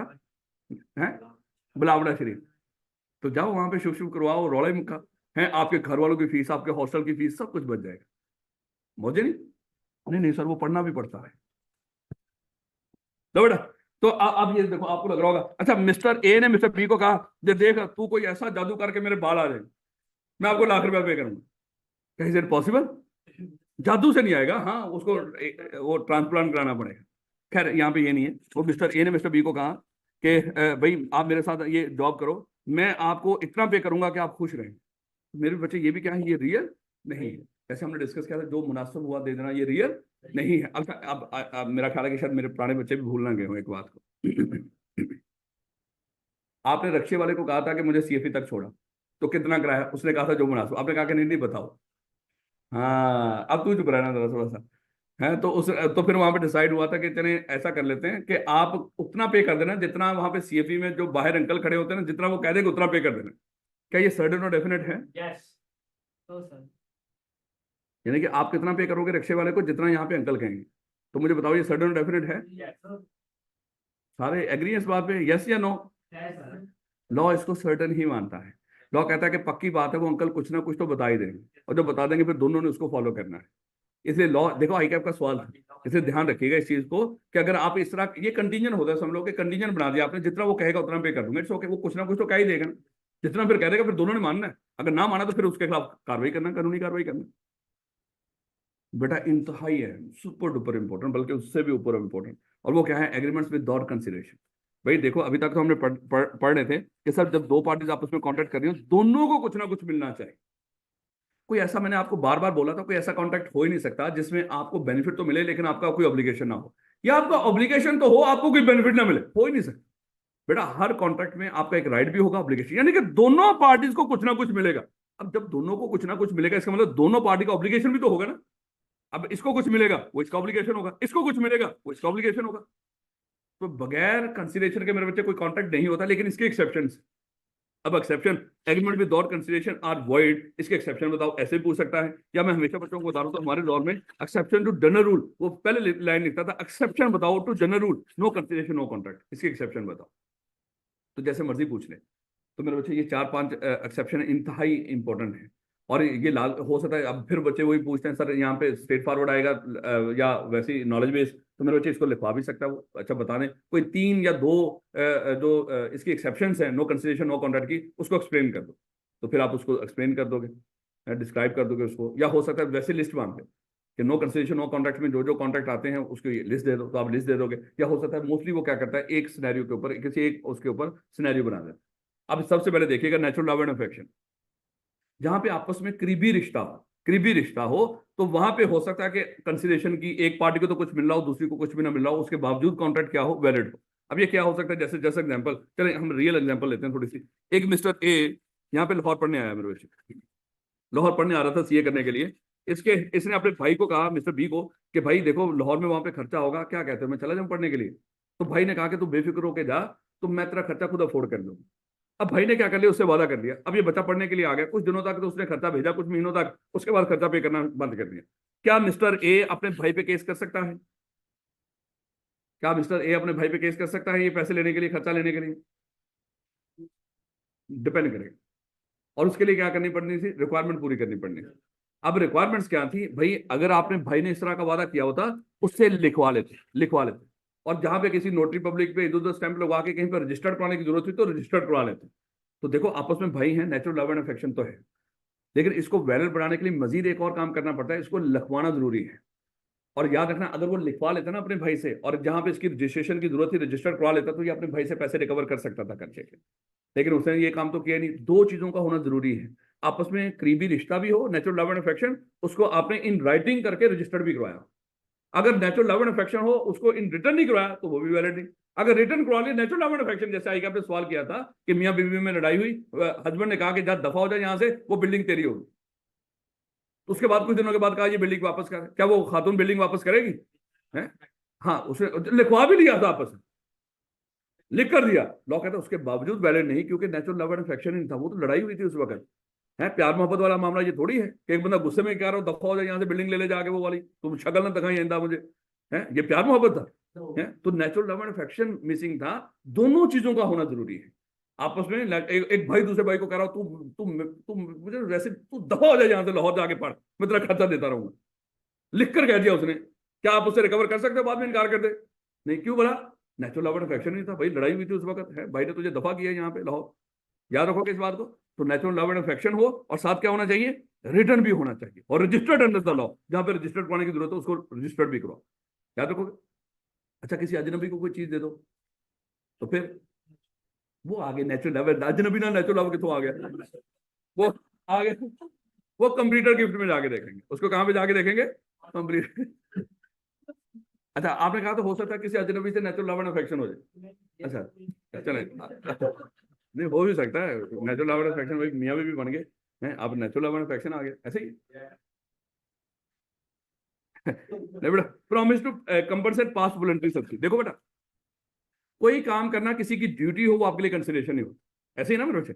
आप कोई काम, आप कोई बंदा आपकी ड्यूटी कर रहा है अपनी, जैसे यहाँ पे सुबह कोई बंदा सफाई कर रहा है, आप क्लास में बैठने के लिए आए, तो उसमें बंदे ने कहा कि सर मुझे पे करो, मैंने आपका ये जो डेस्क है ये साफ किया है। आप कहेंगे मेरे लिए थोड़ी किया है, तो कॉलेज ने ड्यूटी लगा रखी है, वो कहेंगे बैठेंगे तो आप ही, भाई ये ड्यूटी जो किसी की हो, आपके लिए कंसिडरेशन। इसी तरह मेरे बच्चे, अगर कोई काम कोई बंदा अल्लाह वास्ते कर रहा हो, वॉलंटरी कोई काम कर रहा हो, चाहे आपको जितना मर्जी बेनिफिट मिले, वो भी आपके लिए कंसिडरेशन। आप जाओगे ना जिना हॉस्पिटल, ये जिना ही है ना हॉस्पिटल, है जिना हॉस्पिटल में, तो लेफ्ट लोगे ना आप, ये जो भी कौन सा एरिया है, तो लेफ्ट लेते ही ना वहां पे सभी इस टाइम पे ना तकरीबन टाइम शुरू हो गया, वहां पे एक बंदा ना रोजाना खाना खिलाता, हाँ वहां पे एक बंदा बैठा होता, वो डेली बेस पे, ये नहीं कि छुट्टी नहीं होती, लेकिन हॉस्टल वाले बच्चों को बता रहा हूँ मैं कि भैया वहां पे वो डेली खाना होता। देखो हॉस्टल वाला बच्चा मुसाफिर होता है, मुसाफिर पे ज़कात भी फर्ज हो, यानी कि ज़कात भी दी जा सकती है, इसको ज़कात भी लगे, तो ये सिचुएशन डिपेंड कर रहा होता है कि किस तरह की हालत है उसकी, लेकिन वो डेली होता है, कोई छुट्टी नहीं होती उसमें, अच्छा खाना हाइजीन माहौल में वो खिला रहा होता है, लेकिन सड़क पे बैठे होते हैं, ये हो सकता है कि दोस्त आपको सलाम करके चला जाए, वो लगा मामला है लगा रहा है भैया फिर बाद में कहना कि सर ये क्या हुआ, लेकिन आजकल चले खैर। अब हुआ क्या कि वहां पे वो डेली खाना खिलाता है, भैया वो खाना खुद खिला रहा है आपको, वॉलंटरी खिला रहा है, अल्लाह वास्ते खिला रहा है, आप जाते हो वहां पे डेली खाना खाते हो। हुआ क्या कि आपने माशाल्लाह वहां से खाना खा खा के आप फिट गए, नहीं ये नहीं मैं बोलूंगा फिट गए, बल्कि आपने क्या किया, सीए क्वालिफाई कर लिया फर्स्ट अटेम्प्ट में, क्योंकि दिक्कत नहीं था खाने, सबसे बड़ा मसला यहाँ पे रोटी का है, रोटी आपको वहां से मिल रही थी, आपने सीए क्वालिफाई कर लिया। जब सीए क्वालिफाई कर लिया, कुछ दिनों के बाद आप दोबारा उसी जिना वाले बाबा के पास गए, आपने कहा कि बाबा जी मैं आपको पे करूँ, कहते बाबा जी कहते किस चीज का, वो कहता है वो आपसे मैंने खाना खाया, वो कहता बेटा वो तो मैंने अल्लाह से खाया, मैंने अल्लाह से खिलाता हूँ, वो तो उसके लिए पे करने का थोड़ा होता है, कहता नहीं नहीं आपने उस वक्त चाहे अल्लाह से खिलाया था, लेकिन मैं अल्लाह से क्यों खाऊं, मेरे पास आज पैसे हैं, मैं उसको पे करना चाहता। तो अब मेरे बच्चे याद रखना, लॉ कहता है अगर किसी ने आपको वॉलंटरी सब्सिडी दी हो, कभी पास्ट में कभी वॉलंटरी सब्सिडी दी हो, अल्लाह वास्ते कोई आपके लिए काम किया हो, वो आपके लिए कंसिडरेशन नहीं थी, याद रखिएगा, आप उसके लिए पे देने की कंसिडरेशन वो होती है जिसके लिए आपको ऑब्लिगेशन हो, आप पे करने के लिए लायबल हो, उसके लिए पे करने के लिए लायबल थे, इसका मतलब वो चाहे आपको बेनिफिट मिल रहा था, लेकिन वो आपके लिए कंसिडरेशन नहीं थी। तो लेकिन अब आपने सोचा कि मैं उस बाबा जी को ना कंपनसेट करना चाहता हूं, आप बाबा जी के पास गए, उसको वादा कर लिया कि मैं आपको कंपनसेट करूंगा, लॉ बीच में आ गया, लॉ कहता है कि अब आपको पे करना पड़ेगा। अच्छा बाबा जी से आपने वादा कर लिया इस फर्स्ट को आइएगा मैं आपको पे करूंगा, बाबा जी आए, बाबा जी आके कहते हैं वो पैसे आपने कहा कि वो तो आपने अल्लाह से कराए थे, ठीक है यार ये अजीब बात है, तूने वादा किया था, वो कहता किया भी था, लेकिन आप भी तो बता ही रहे थे ना अल्लाह वास्ते, तो मैंने तो चलो फिर मैंने बाद में सोचा, मैंने कहा कि अच्छी बात है नहीं पे करते। लेकिन मेरे बच्चे लॉ कहता है कि अगर आपको कोई पास में वॉलंटरी सब्सिडी मिली हो और बाद में आप उसको कंपनसेट का वादा कर लो, तो अब आपको कंपनसेट करना पड़े, और इसका लिखना लिखाना भी जरूरी नहीं है, तो हमारे सिलेबस में नहीं है, कहीं और होगा तो होगा, आपने पेपर पास करना है ना मेरे बच्चे, तो अपनी किताब को ही फॉलो करना है, याद रखोगे। हैं अगर आज मैं किसी बच्चों को आपको वॉलंटरी पढ़ा रहा हूँ, आज मान लो कि वॉलंटरी पढ़ा रहा हूँ, हैं अल्लाह करेगा इंशाल्लाह पास तो आपने कर ही लेना है, हैं तो पास हो गया, आप कुछ दिनों के बाद आया, आपने कहा कि सर वो हम आपको पे करना चाहते हैं, तो बेटा अगर तो मैंने कह दिया ना ठीक है बेटा पे कर लो, तो फिर आपको पे करना पड़ेगा, अगर ना पे किया तो मेरे बच्चे में यकीन करो मैं कानूनी तौर पर घसीटूंगा आपको, या तो मुझसे वादा ना करो, है दोबारा, और वादा करवा जब दोबारा वादा कर रहे हो उसका लिखा हुआ होना जरूरी, ये ध्यान रखिएगा, पेपर के अंदर जितनी की बातें लिखी है ना वो आपने दोबारा रिप्रोड्यूस करनी है उसको, तो जब वॉलंटरी सब्सिडी के लिए जब कोई बंदा खाली वादा कर लेगा ना दोबारा, तो फिर आपको पे करना पड़े, क्योंकि मजाक नहीं करना उस बंदे के साथ, उसने नेकी की नीयत से आपके साथ कुछ किया था, और आप उसके साथ वादा करके फिर वो कर रहे हो, लॉ चपेड़े कराएगा, याद रखोगे इस बात को। ले बेटा उसके बाद कहता है टाइम बार डेट, अच्छा टाइम बार डेट कौन सा है, ऐसा डेट जिसको रिकवर करने का आप कानूनी हक खो चुके हैं, उसको कहते हैं टाइम बार डेट, ऐसा डेट जिसको टाइम ने रोक दिया कि अब आप उसको रिकवर ही नहीं कर सकते, समझ लो आपको मिल गया है, आप कहेंगे सर मुझे तो मिला ही नहीं, लॉ कहते हैं तुझे मिल गया, तूने गफलत बरती इतने अरसे तक, तू चुप करके बैठा रहा, तूने पैसे रिकवरी नहीं किए, अब समझ लो तुझे मिल गए, और उस डेटर की लायबिलिटी क्या होगी, डिस्चार्ज होगी। लेकिन मेरे बच्चे अब देखो मिस्टर ए ने, अजीम कर लो मिस्टर ए ने चलो बशीर लिखा हुआ, मिस्टर बशीर ने मिस्टर नजीर से ये बाइक खरीदी थी, 1 लाख रुपया उसको पे करना था, और उसका चेक दिया था, याद है, इसने उसको चेक बना के दे दिया था 1 लाख रुपए, और इस चेक के ऊपर लिखा हुआ था 30 जून 2024। लो बेटा ये मिस्टर नजीर ना इस चेक को लेकर फिरता रहा, और तारीख आ गई 15 जनवरी 2025, जो चेक है वो 6 महीने बाद टाइम बार हो जाए ड्यू डेट के बाद, देखो जब ड्यू डेट आ जाएगी उसकी, अगर आज मैंने चेक इशू आपको इशू कर दिया, उसके ऊपर ड्यू डेट लिखी हुई थी, मान लो कि 30 जनवरी 2030, तो ड्यू डेट कब आएगी उसकी 30 में, तो 30 के बाद फिर ड्यू डेट के बाद 6 महीने गुजर जाए, तो और मैं पैसे रिकवर ना करूं उसके ऊपर, और ना ही कोई अगर नहीं मिल रहे कोई कानूनी कार्रवाई ना करूं, तो वो चेक क्या हो जाएगा, टाइम बार हो जाएगा। 6 महीने होते हैं हमारे पास। तो बेटा इसने क्या किया, वो 6 महीने जब गुजर के 15 जनवरी को लेकर गया, उसने बैंक ने इनकार कर दिया, सर अब तो ये ओवर ड्यू हो गया, यानी कि टाइम बार हो गया। अब इसने आगे मिस्टर बशीर को कहा, बशीर ने कहा मैंने तो तुझे चेक दे दिया था, तू ले लेता। अब कानूनी तौर पे मिस्टर बशीर का 1 लाख रुपए का ये जो डर था, ये डिस्चार्ज हो गया, ये खत्म हो गया, इनके दरमियान आपस में जो कॉन्ट्रैक्ट वाला रिलेशनशिप था वो खत्म हो गया है। अब बशीर नजीर को पैसे देने के लिए लायबल नहीं है कानूनी तौर पर, मामला खत्म हो गया, रफा दफा हो गया। बेटा उसके बाद बशीर को नजीर कहीं पे मिल गया, नजीर ने उसको कहा कि यार देख मुझे बड़ा दुख होता है कि वो जो तेरा पैसे जो टाइम बार हो, अब मैं तुझे दोबारा देने का वादा करता हूँ। अब जब वो दोबारा वादा कर रहा हो, तो मेरे बच्चे उसने वादा कर लिया मैं दे दूंगा पैसे, तू ऐसा करना, फलानी तरीक को आ जाना, मुझसे पैसे ले जाना। अब वो नजीर फलानी तरीक को बशीर के पास गया, वो इनकार कर रहा है, क्या वो इनकार कर सकता है बशीर? अब लिखवाना जरूरी है, अगर वो अनपढ़ हो तो अंगूठा लगवाओ उससे। यानी कि डेटर, जब इस तरह कोई डेटर जिसका डेट डायमंड हो गया हो, दोबारा आपसे वादा कर रहा हो पैसे देने का, तो आपने क्या करवा लेना, उसे लिखवा लेना है। ये लिखा हुआ होना जरूरी है, याद रखोगे इस बात को। लेकिन और आर्म डेट कितनी देर बाद टाइम आउट हो जाता है? 3 साल बाद। चेक 6 महीने, और आर्म डेट किताब में नहीं लिखा हुआ, लेकिन वो बेशरम पेपर में पूछ लेता है, इसलिए याद रखिए। उसके बाद कंप्लीटेड गिफ्ट, याद है हमने डिस्कस किया था कि ऐसा गिफ्ट जिसको एक्सेप्ट कर लिया जाए वो कंप्लीटेड हो। एक तो होता है ना कि आप किसी को गिफ्ट देते हो, वो आपके मुंह पे मारता है, डिजर्व भी करते हो, लेकिन अब ये क्या है, ये कंप्लीटेड नहीं है। लेकिन मेरे बच्चे, जब किसी को गिफ्ट दो और अगली पार्टी एक्सेप्ट कर ले, ये क्या होगा? कंप्लीटेड। जब कंप्लीटेड गिफ्ट होगा ना, अगली पार्टी ने एक्सेप्ट कर ले, बेशर्मी होगी, बेशर्मो दोबारा मांगोगे उसको दोबारा, है कि सर वापस करो वो गिफ्ट, है आप आए, आपने आके आज मुझे 100 रुपए वाली चॉकलेट दे दी, है अगले दिन मैंने आपके सवाल का जवाब नहीं दिया, आपने कहा कि सर वो चॉकलेट वापस करो मेरी, बेशर्मी नहीं? भाई गिफ्ट दिया था ना आप लोगों ने, अब वो वापस मांग रहे हो। तो बेटा, जब कोई बंदा किसी को गिफ्ट दे और अगली पार्टी एक्सेप्ट करे, उसको बोलते हैं कंप्लीटेड गिफ्ट। और जो गिफ्ट देता है उसको बोलते हैं डोनर, और जिसको गिफ्ट दिया जाता है उसको क्या बोलते हैं? डोनी। तो बेटा, जब डोनी गिफ्ट एक्सेप्ट कर ले तो अब ये कंप्लीट हो गया, अब आप उसको दोबारा ले सकते। लेकिन कुछ गिफ्ट ऐसे होते हैं, जैसे लोगों ने गिफ्ट देने शुरू कर दिए, घर, गाड़ी, बंगला, है, सोना, जेवर, डॉलर। अब लॉ कहता है कि यार ये तो तुमने लोगों ने मजाक ही पकड़ लिया है, लोगों को, हमसाए को गाड़ी दे दी है, ऐसा बड़ा खास हमसाया होगा, है गाड़ी दे दी भैया गिफ्ट के तौर पे, जो भी है तो खास होगा तो गिफ्ट गाड़ी कर दी ना, दोस्त है आपका। तो यहाँ पे लॉ ने कह दिया कि जब इस तरह करके आप गिफ्ट किसी को देते हो, तो फिर आप क्या कर लो, एक गिफ्ट डीड बनाओ। क्या बनाओ? Gift deed. अच्छा, डीड क्या होता है? कोई भी रिटर्न एग्रीमेंट हो ना, वो डीड होता है। कोई भी रिटर्न एग्रीमेंट हो, क्या होगा? डीड। जैसे आगे जाके हम बड़े होंगे इंशाल्लाह, पार्टनरशिप पढ़ेंगे 2-3 दिन के बाद, तो वहां पे पार्टनरशिप में हमने डिस्कस किया था, अगर पार्टनरशिप का एग्रीमेंट आप लिख लो तो पार्टनरशिप डीड बनती है। अगर पार्टनरशिप एग्रीमेंट लिखो ना तो पार्टनरशिप डीड नहीं बनती। तो डीड कोई रॉकेट साइंस नहीं, जब भी कोई एग्रीमेंट आपस में लिख लो तो वो क्या बन जाता है? डीड बन जाता है। तो इन्होंने, वो लॉ कहता है कि जब आप किसी को कोई गिफ्ट देते हो तो आप क्या कर लो, एक गिफ्ट डीड बनाओ और उसको रजिस्टर्ड कराओ। अगर तो आपने कोई गिफ्ट किसी को दिया है या किसी से लिया है और गिफ्ट डीड बना के उसको रजिस्टर्ड कराया है, तो वो बंदा गिफ्ट वापस नहीं ले सकता। लेकिन अगर किसी ने गिफ्ट दे दिया, गिफ्ट डीड ना हो, तो फिर वो बंदा वापस ले सकता। लेकिन वो डिपेंड करेगा है गिफ्ट किस तरह का। अब चॉकलेट आपने दी क्या, उसके लिए हम गिफ्ट डीड बनाए, उसको रजिस्टर्ड बनाए जाके नोटरी पब्लिक के बाद, किसने 100 रुपए की वो चॉकलेट दी है। इस पर डिपेंड करेगा नेचर के ऊपर। लेकिन उम्मीद है कि वो पेपर में आपको कोई ऐसा गिफ्ट बोलेगा ही नहीं कि आपने किसी को ये चीज दे दी गिफ्ट के तौर पे। नहीं नहीं, वो अच्छी कोई प्रॉपर्टी बोलेगा, किसी ने कोई गाड़ी दे दी, किसी ने कोई प्लॉट दे दिया, किसी ने घर दे दिया, कुछ इस तरह की चीज बोलेगा। लेकिन यहाँ पे एक और चीज दिमाग में रखिएगा, यहाँ पे दो पार्टीज का आपस में कोई ताल्लुक होना जरूरी नहीं है। देखो, गिफ्ट तो बात कर रहा है ना, कहीं बोला कि नियर रिलेशनशिप के दौरान, नहीं नहीं, नियर रिलेशनशिप, नियर रिलेशन वाली बात आएगी तो फिर उसको नेचुरल लव एंड अफेक्शन में लेके जाओगे उसको, है। और अगर वहां पे नहीं, तो अगर कोई अजनबी है, वहां पे कोई बंदा किसी को कोई चीज देने का वादा कर रहा है या दे रहा है उसको, तो उसको क्या करवाना है? और कंप्लीटेड गिफ्ट वही होता है जब दे दिया जाए और अगली एक्सेप्ट कर रहा हो। ये ना कि मैं तुझे गिफ्ट दूंगा यार, जब मेरा सीओ हो जाएगा ना मैं तुझे गाड़ी गिफ्ट दूंगा। भाई जब देगा तो देखी जाएगी, तो कौन सा बदले में कुछ दे रहा है, ये कॉन्ट्रैक्ट वैलिड नहीं होता मेरे बच्चे। जब गाड़ी दे देगा ना गिफ्ट के तौर पे, वहां से मामला शुरू हो। याद रखोगे, गिफ्ट देने का वादा वादा नहीं होता, याद रखें। वैसे मैं बात कर रहा हूं, क्या ठीक है? 5-7 मिनट है ना बस। तो बेटा, अगली बात करता है कि क्या, देखो, जब दो पार्टीज आपस में कॉन्ट्रैक्ट कर रही हो, तो मेरे बच्चे हमने डिस्कस किया था कि नो कंसिलेशन नो कॉन्ट्रैक्ट। और ये एक्सेप्शन आपने पढ़ लिया, अभी ये एक्सेप्शन याद रखिएगा अच्छी तरीके से। अच्छा मेरे बच्चे, मिस्टर ए और बी दोनों आपस में कॉन्ट्रैक्ट कर रहे हैं। मान लो कि मिस्टर ए के पास एक गाड़ी है, और ये गाड़ी मान लो कि मर्सिडीज है मेरे बच्चे, मर्सिडीज ये गाड़ी है जो भी है। और ये गाड़ी अज्यूम कर लो ये 6 करोड़ की,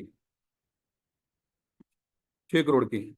और मिस्टर ए ने मिस्टर बी को ऑफर की कि मिस्टर बी, ऐसा कर ये गाड़ी ना मुझसे 600 रुपए की ले ले। कितने की गाड़ी बेच रहे उसको? 600 रुपए की। है कितने की? 6 करोड़। अच्छा, मिस्टर बी ने कहा कि यार ठीक हो गया, जबरदस्त, ये ले पकड़ 600 रुपए। उसने ऑफर एक्सेप्ट कर लिया, इट्स ओके, कोई दिक्कत?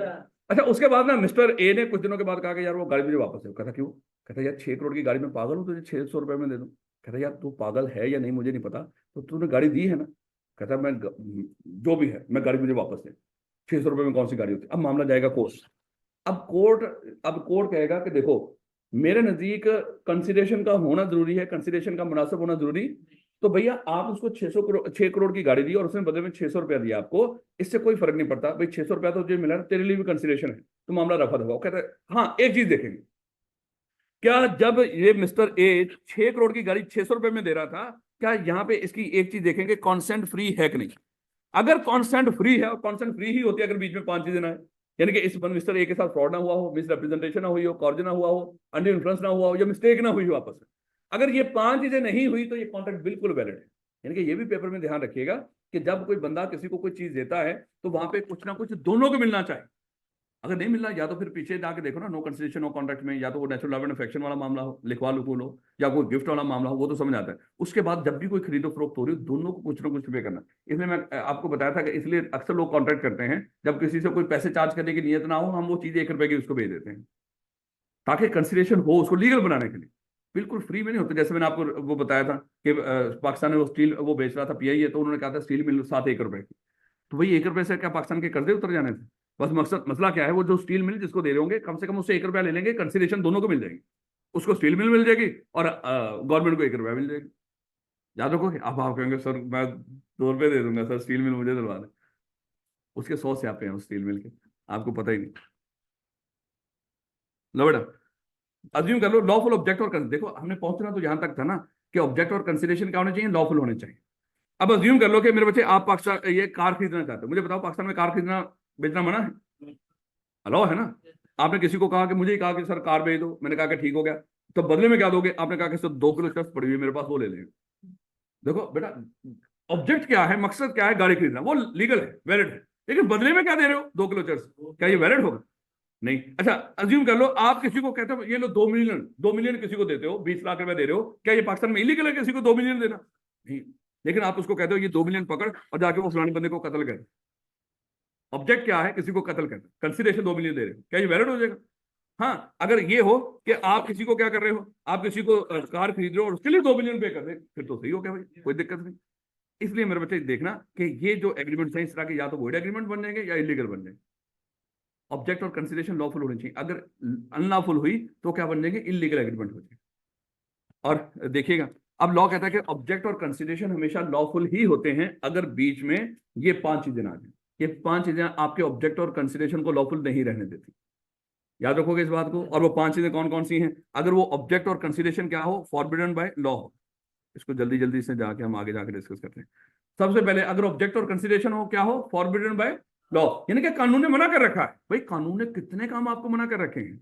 है क्या कानून ने मना नहीं किया हुआ कि खुदा ना खासा आपने किडनैपिंग नहीं करनी, आपने चोरी नहीं करनी, आपने किसी की प्रॉपर्टी को, इज्जत को, उसको इंसान को नुकसान नहीं पहुंचाना?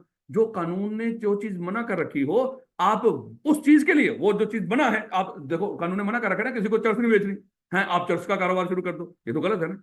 तो अगर जो चीज कानून ने मना कर रखी हो वो काम आप कर रहे हो तो समझ लो ये क्या है? Forbidden by law. ऐसी कंसिडरेशन क्या होगी? अनलॉफुल होगी। ऐसे ही है ना मेरे बच्चे? क्या कानून ने मना किया हुआ है आपने स्मगलिंग नहीं करनी है? कानून ने मना कर रखा है आपने चोरी नहीं करनी, आप चोरी करके गाड़ियां आगे बेच रहे हो, क्या वैलिड है? नहीं। उसके बाद defeat the provision of any law, ऐसी कंसिडरेशन हो जिससे लॉ की कोई प्रोविजन डिफीट हो जाए। देखो बात करते ना, जो ऑब्जेक्ट या कंसिडरेशन आप परफॉर्म कर रहे हो तो वैलिड होते हैं, लेकिन उससे लॉ की कोई और प्रोविजन डिफीट हो जाती है, वो चीज सही है। जैसे जस्ट एग्जांपल, मिस्टर ए ने मिस्टर बी को कहा कि मिस्टर बी मुझे लोन दे दो, क्या मुझे बताओ पाकिस्तान में लोन लेना देना मना है? ये बिल्कुल वैलिड है। लेकिन मिस्टर बी ने गलती से मिस्टर ए से पूछ लिया तूने लोन का करना क्या है, उसने कहा कि मैंने मिस्टर सी के साथ जुआ लगाया, मैंने उसकी पेमेंट करनी। अब ये मेरे बच्चे क्या हो गया? ये जो लोन का एग्रीमेंट था किसी ऐसे एग्रीमेंट से जुड़ गया जो कि वॉइड एग्रीमेंट है, या ये कह लो कि चले इलीगल एग्रीमेंट है, ये वॉइड एग्रीमेंट है। तो यहाँ पे ये कॉन्ट्रैक्ट भी मेरे बच्चे क्या हो जाएगा? ये वॉइड एग्रीमेंट हो जाएगा। यहाँ पे ये जो लोन देने का जो कॉन्ट्रैक्ट होगा वो भी क्या हो जाएगा? वो भी वॉइड कंसीडर होगा। तो याद रखना कि चलें खैर दोबारा देखिएगा, मिस्टर ए ने मिस्टर बी को कहा कि सर मुझे 1 लाख रुपए उधार दे, तो उसने कहा कि ठीक हो गया, लेकिन करना क्या है? उसने कहा कि मैंने मिस्टर सी जो कि इंडिया में रहता है उससे सामान मंगवाना है। अब अगर मेरे बच्चे उसको लोन दे देगा, उसको पता, और खुदा ना खासा उस वक्त इंडिया के साथ जंग लगी, तो मेरे बच्चे अब अगर आप लोन दे दोगे तो ये लोन वाला एग्रीमेंट क्या होगा? ये वॉइड कंसीडर होगा। तो defeat the provision of any law, यहाँ पे देखो लोन लेना देना गलत नहीं था, लेकिन इससे लॉ की वो प्रोविजन डिफीट हो रही है कि जब आप यहाँ पे लोन दोगे तो वहां पे एक ऐसे बंदे की सूरतकारी करोगे जो इंडिया के साथ कॉन्टेक्ट करना चाह रहे हैं, या ऐसे बंदे की सूरतकारी करोगे जो जुआ खेल रहा है।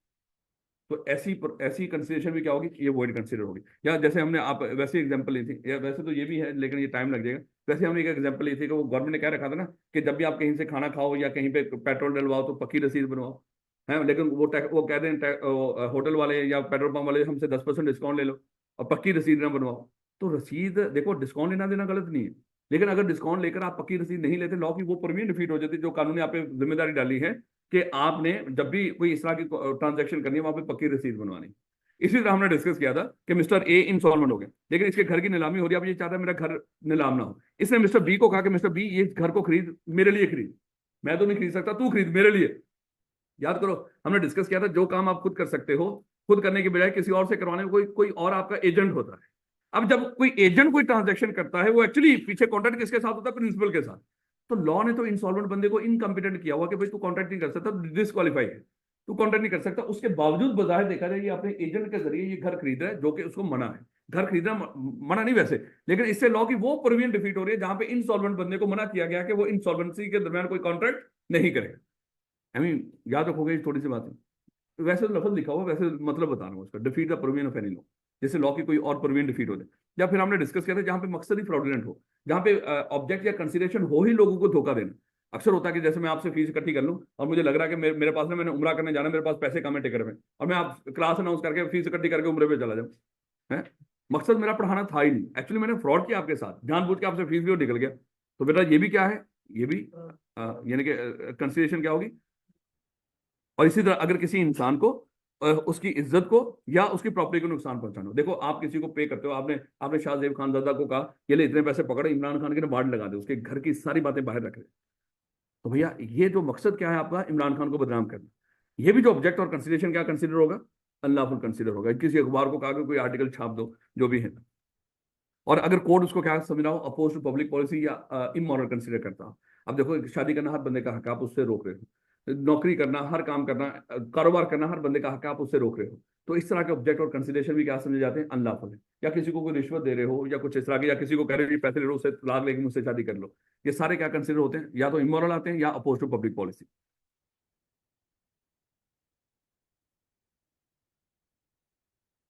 बस 3 मिनट है मेरे बच्चे, बस 2 मिनट में ही खत्म हो जाए। ये भी जरा थोड़ा सा अहम है, आखिरी बात है। वेयर ऑब्जेक्ट और consideration is partially lawful, unlawful sorry. इसको देखिएगा मेरे बच्चे, मिस्टर ए ने मिस्टर बी को कहा कि मिस्टर बी भाई तेरे पास ये गाड़ी है, ये गाड़ी मुझे भेज दे। अब मेरे बच्चे उसका मकसद क्या है, गाड़ी खरीदना। अब कंसिडरेशन के तौर पे वो क्या कर रहा है, उसको कहता है कि कंसिडरेशन क्या पे करेगा, वो कहता है मैं तुझे कोई 10 लाख रुपया कैश में दे दूंगा, एक मेरे पास प्लॉट है वो प्लॉट दे दूंगा, एक मेरे पास गाय खड़ी हुई है वो गाय दे दूंगा, मेरे पास अज्यूम कर लो कुछ गोल्ड पड़ा हुआ गोल्ड दे दूंगा, और मेरे पास ना कुछ चर्च भी पड़ी हुई है चर्च भी दे दूंगा। अब देखो सिंगल ऑब्जेक्ट, कई कंसिडरेशन हैं एक ही ऑब्जेक्ट के लिए, और अगर उन कंसिडरेशन में से कोई एक हिस्सा कंसिडरेशन का अनलॉफुल हो तो सारे का सारे क्या कंसिडर होगा, अनलॉफुल। याद रखोगे इस बात को। अब मेरे बच्चे उल्ट भी हो सकता है इसका। मिस्टर ए ने मिस्टर बी को कहा कि मिस्टर बी ये ले पकड़ 2 करोड़। कहता क्या चाहिए इसके बदले में, वो कहता तेरे पास प्लॉट है, गाड़ी है, घर है, गाय है और चर्च है। सिंगल कंसिडरेशन और कई ऑब्जेक्ट, और अगर एक भी ऑब्जेक्ट अनलॉफुल हुआ तो सारे का सारा एग्रीमेंट क्या हो जाएगा, अनलॉफुल। अब लेकिन एक चीज देखिएगा, याद है हमने डिस्कस किया था कि मिस्टर ए ने मिस्टर बी को कहा कि मिस्टर बी, चलें वो एग्जांपल या चलें, मिस्टर ए ने मिस्टर बी को कहा था कि मिस्टर बी ये अपना घर मुझे रेंट पे दे दो 1 लाख रुपए में, 1 लाख रुपए में ये घर रेंट पे दे दो, और साथ में ने क्या करना है, यहाँ पे जुए का अड्डा भी चलाना है। मैं आपको उसके लिए यानी कि 50,000 एक्स्ट्रा पे कर दूंगा, टोटल मैं आपको पे कर दूंगा 1.5 लाख रुपए। मुझे बताओ क्या ये लॉफुल है या अनलॉफुल है, लॉफुल है या अनलॉफुल है। हाँ देखो नहीं, ओवरऑल मुझे बताओ इसका इफेक्ट क्या होगा, कौन सा हिस्सा वैलिड है कौन सा इनवैलिड है, या सारे का सारा इनवैलिड है। देखो यहाँ पे ना रेंट के लिए 1 लाख रुपया है वो वैलिड है, 50,000 पता चल रहा है कि वो उसके लिए जुए करने के लिए है, वो गलत है, वो अनलॉफुल हो जाएगा। देखो अगर अगर इस तरह वो बाइफर्केशन ना कहता, वो खाली आके कहता मुझे तुझे 1.5 लाख रुपया दूंगा, उसने ऊपर ना वो कहानी बनाई नहीं, 1 लाख रुपया रेंट के लिए बाकी ऊपर का 50,000 वो जुए करने के लिए, उसने वो कहानी बनाई नहीं। उसने क्या किया, आगे आपको कहा कि 1.5 लाख रुपए में घर रेंट पे दे दो, और आपने क्या कर दिया, आपने कहा कि ठीक हो गया, लेकिन उसने साथ ये भी हुआ था कि यहाँ पे जुए का अड्डा भी चलाएगा। तो भाई ये लॉफुल काम करने के लिए भी अनलॉफुल भी है, मकसद क्या है, लॉफुल भी अनलॉफुल, कंसिडरेशन सिंगल है, तो सारे का सारा ही क्या हो जाएगा, अनलॉफुल हो जाएगा। याद रखोगे इस बात को। जैसे मैंने आपको कहा था, मैं आपको कहता हूँ ले बेटा मैं आपको 25,000 पे करूंगा, आप मेरे साथ टीएशिप करो और साथ मेरे साथ चोरियां भी करवानी है आपने, हैं। अब मेरे बच्चे ये जो 25,000 में टीएशिप भी और चोरियां दोनों हैं, तो मुझे बताएं क्या लॉफुल है। लेकिन अगर आप मैं कहूँ कि 10,000 में आपको टीएशिप का पे करूंगा, ऊपर 15,000 चोरियों के लिए है, 25,000 टोटल पैकेज है तेरा हाँ, तो 10,000 वाला लॉफुल है, ऊपर का 15,000 क्या होगा, वो अनलॉफुल है। तो मेरे बच्चे ये यहाँ तक आपने इसको करके आना इंशाल्लाह। थोड़ा सा देखिएगा इसके ना, जाके 5 पेपर एक दफा कर लीजिएगा। देखो 5 दिन है हमारे पास, कल हमारी क्लास 10 बजे शुरू होगी। 5 दिनों में विगर हो जाए इंशाल्लाह, ये सारा कवर हो जाएगा। ये जरा थोड़ा सा मैंने जानबूझ के थोड़ा सा ज्यादा टाइम लगाया है शुरू के अंदर, चैप्टर नंबर 2 के अंदर, क्योंकि वो बेस होती है, ताकि वो जरा थोड़ा सा हमें पता चल जाए उसमें। तो इंशाल्लाह मेरे मेरे बच्चे कल मुलाकात होगी, उम्मीद बड़ी है कल मुलाकात होगी, बाकी आप लोगों को पता होगा भाई। सर कल सीलॉ कितने बजे? सीलॉ के मेरे 9 से 11, सॉरी 9:45 से 11। सीलॉ की रिवीजन है सर कल। एक सेकंड भाई, हाँ सीलॉ की रिवीजन तो एज पर शेड्यूल होगी ना, तो मतलब क्लास और सीलॉ की रिवीजन कल वो जो होनी वो एज पर शेड्यूल होनी। टाइम उसका रख रखा है ना, देख लो उसमें क्या है, 1 बजे से लेकर 5 बजे तक वो एज पर शेड्यूल होगी, 1 बजे से 5 बजे तक। अच्छा वो दूसरी सुबह वाली क्लास का देख लो, ये 10 बजे शुरू होनी है क्लास। तो वो जो हमारी जो क्लास है जिसको कहते हैं क्या, सीलॉ, जो रेगुलर वो जो फास्ट है, वो मेरे बच्चे सुबह उसी तरह 7:45 बजे से लेके 10 बजे तक 2.25 घंटे की क्लास है। और आ जाना है खुदा के लिए सुबह सुबह, शायद कल आखिरी दिन। ये सीलॉ के अंदर हो जाए। आज नहीं खत्म होगा वो, उसका भी एक और दिन लगेगा। आज 2 बजे क्लास होनी भी लॉ। वो तो पता है ना। तो लबड़ा कोई बच्चों का जिनका कोई ऑनलाइन, बल्कि आप तो जुमा है इंशाल्लाह कल, सही मेरे बच्चे नोट कर लीजिएगा, या मुझे वैसे ही तस्वीर भेज दीजिएगा उसमें जो व्हाट्सएप ग्रुप बना रखे हैं, जिस टॉपिक की समझ ना आ रही है। इंशाल्लाह कल मुलाकात होती है। थैंक यू बेटा।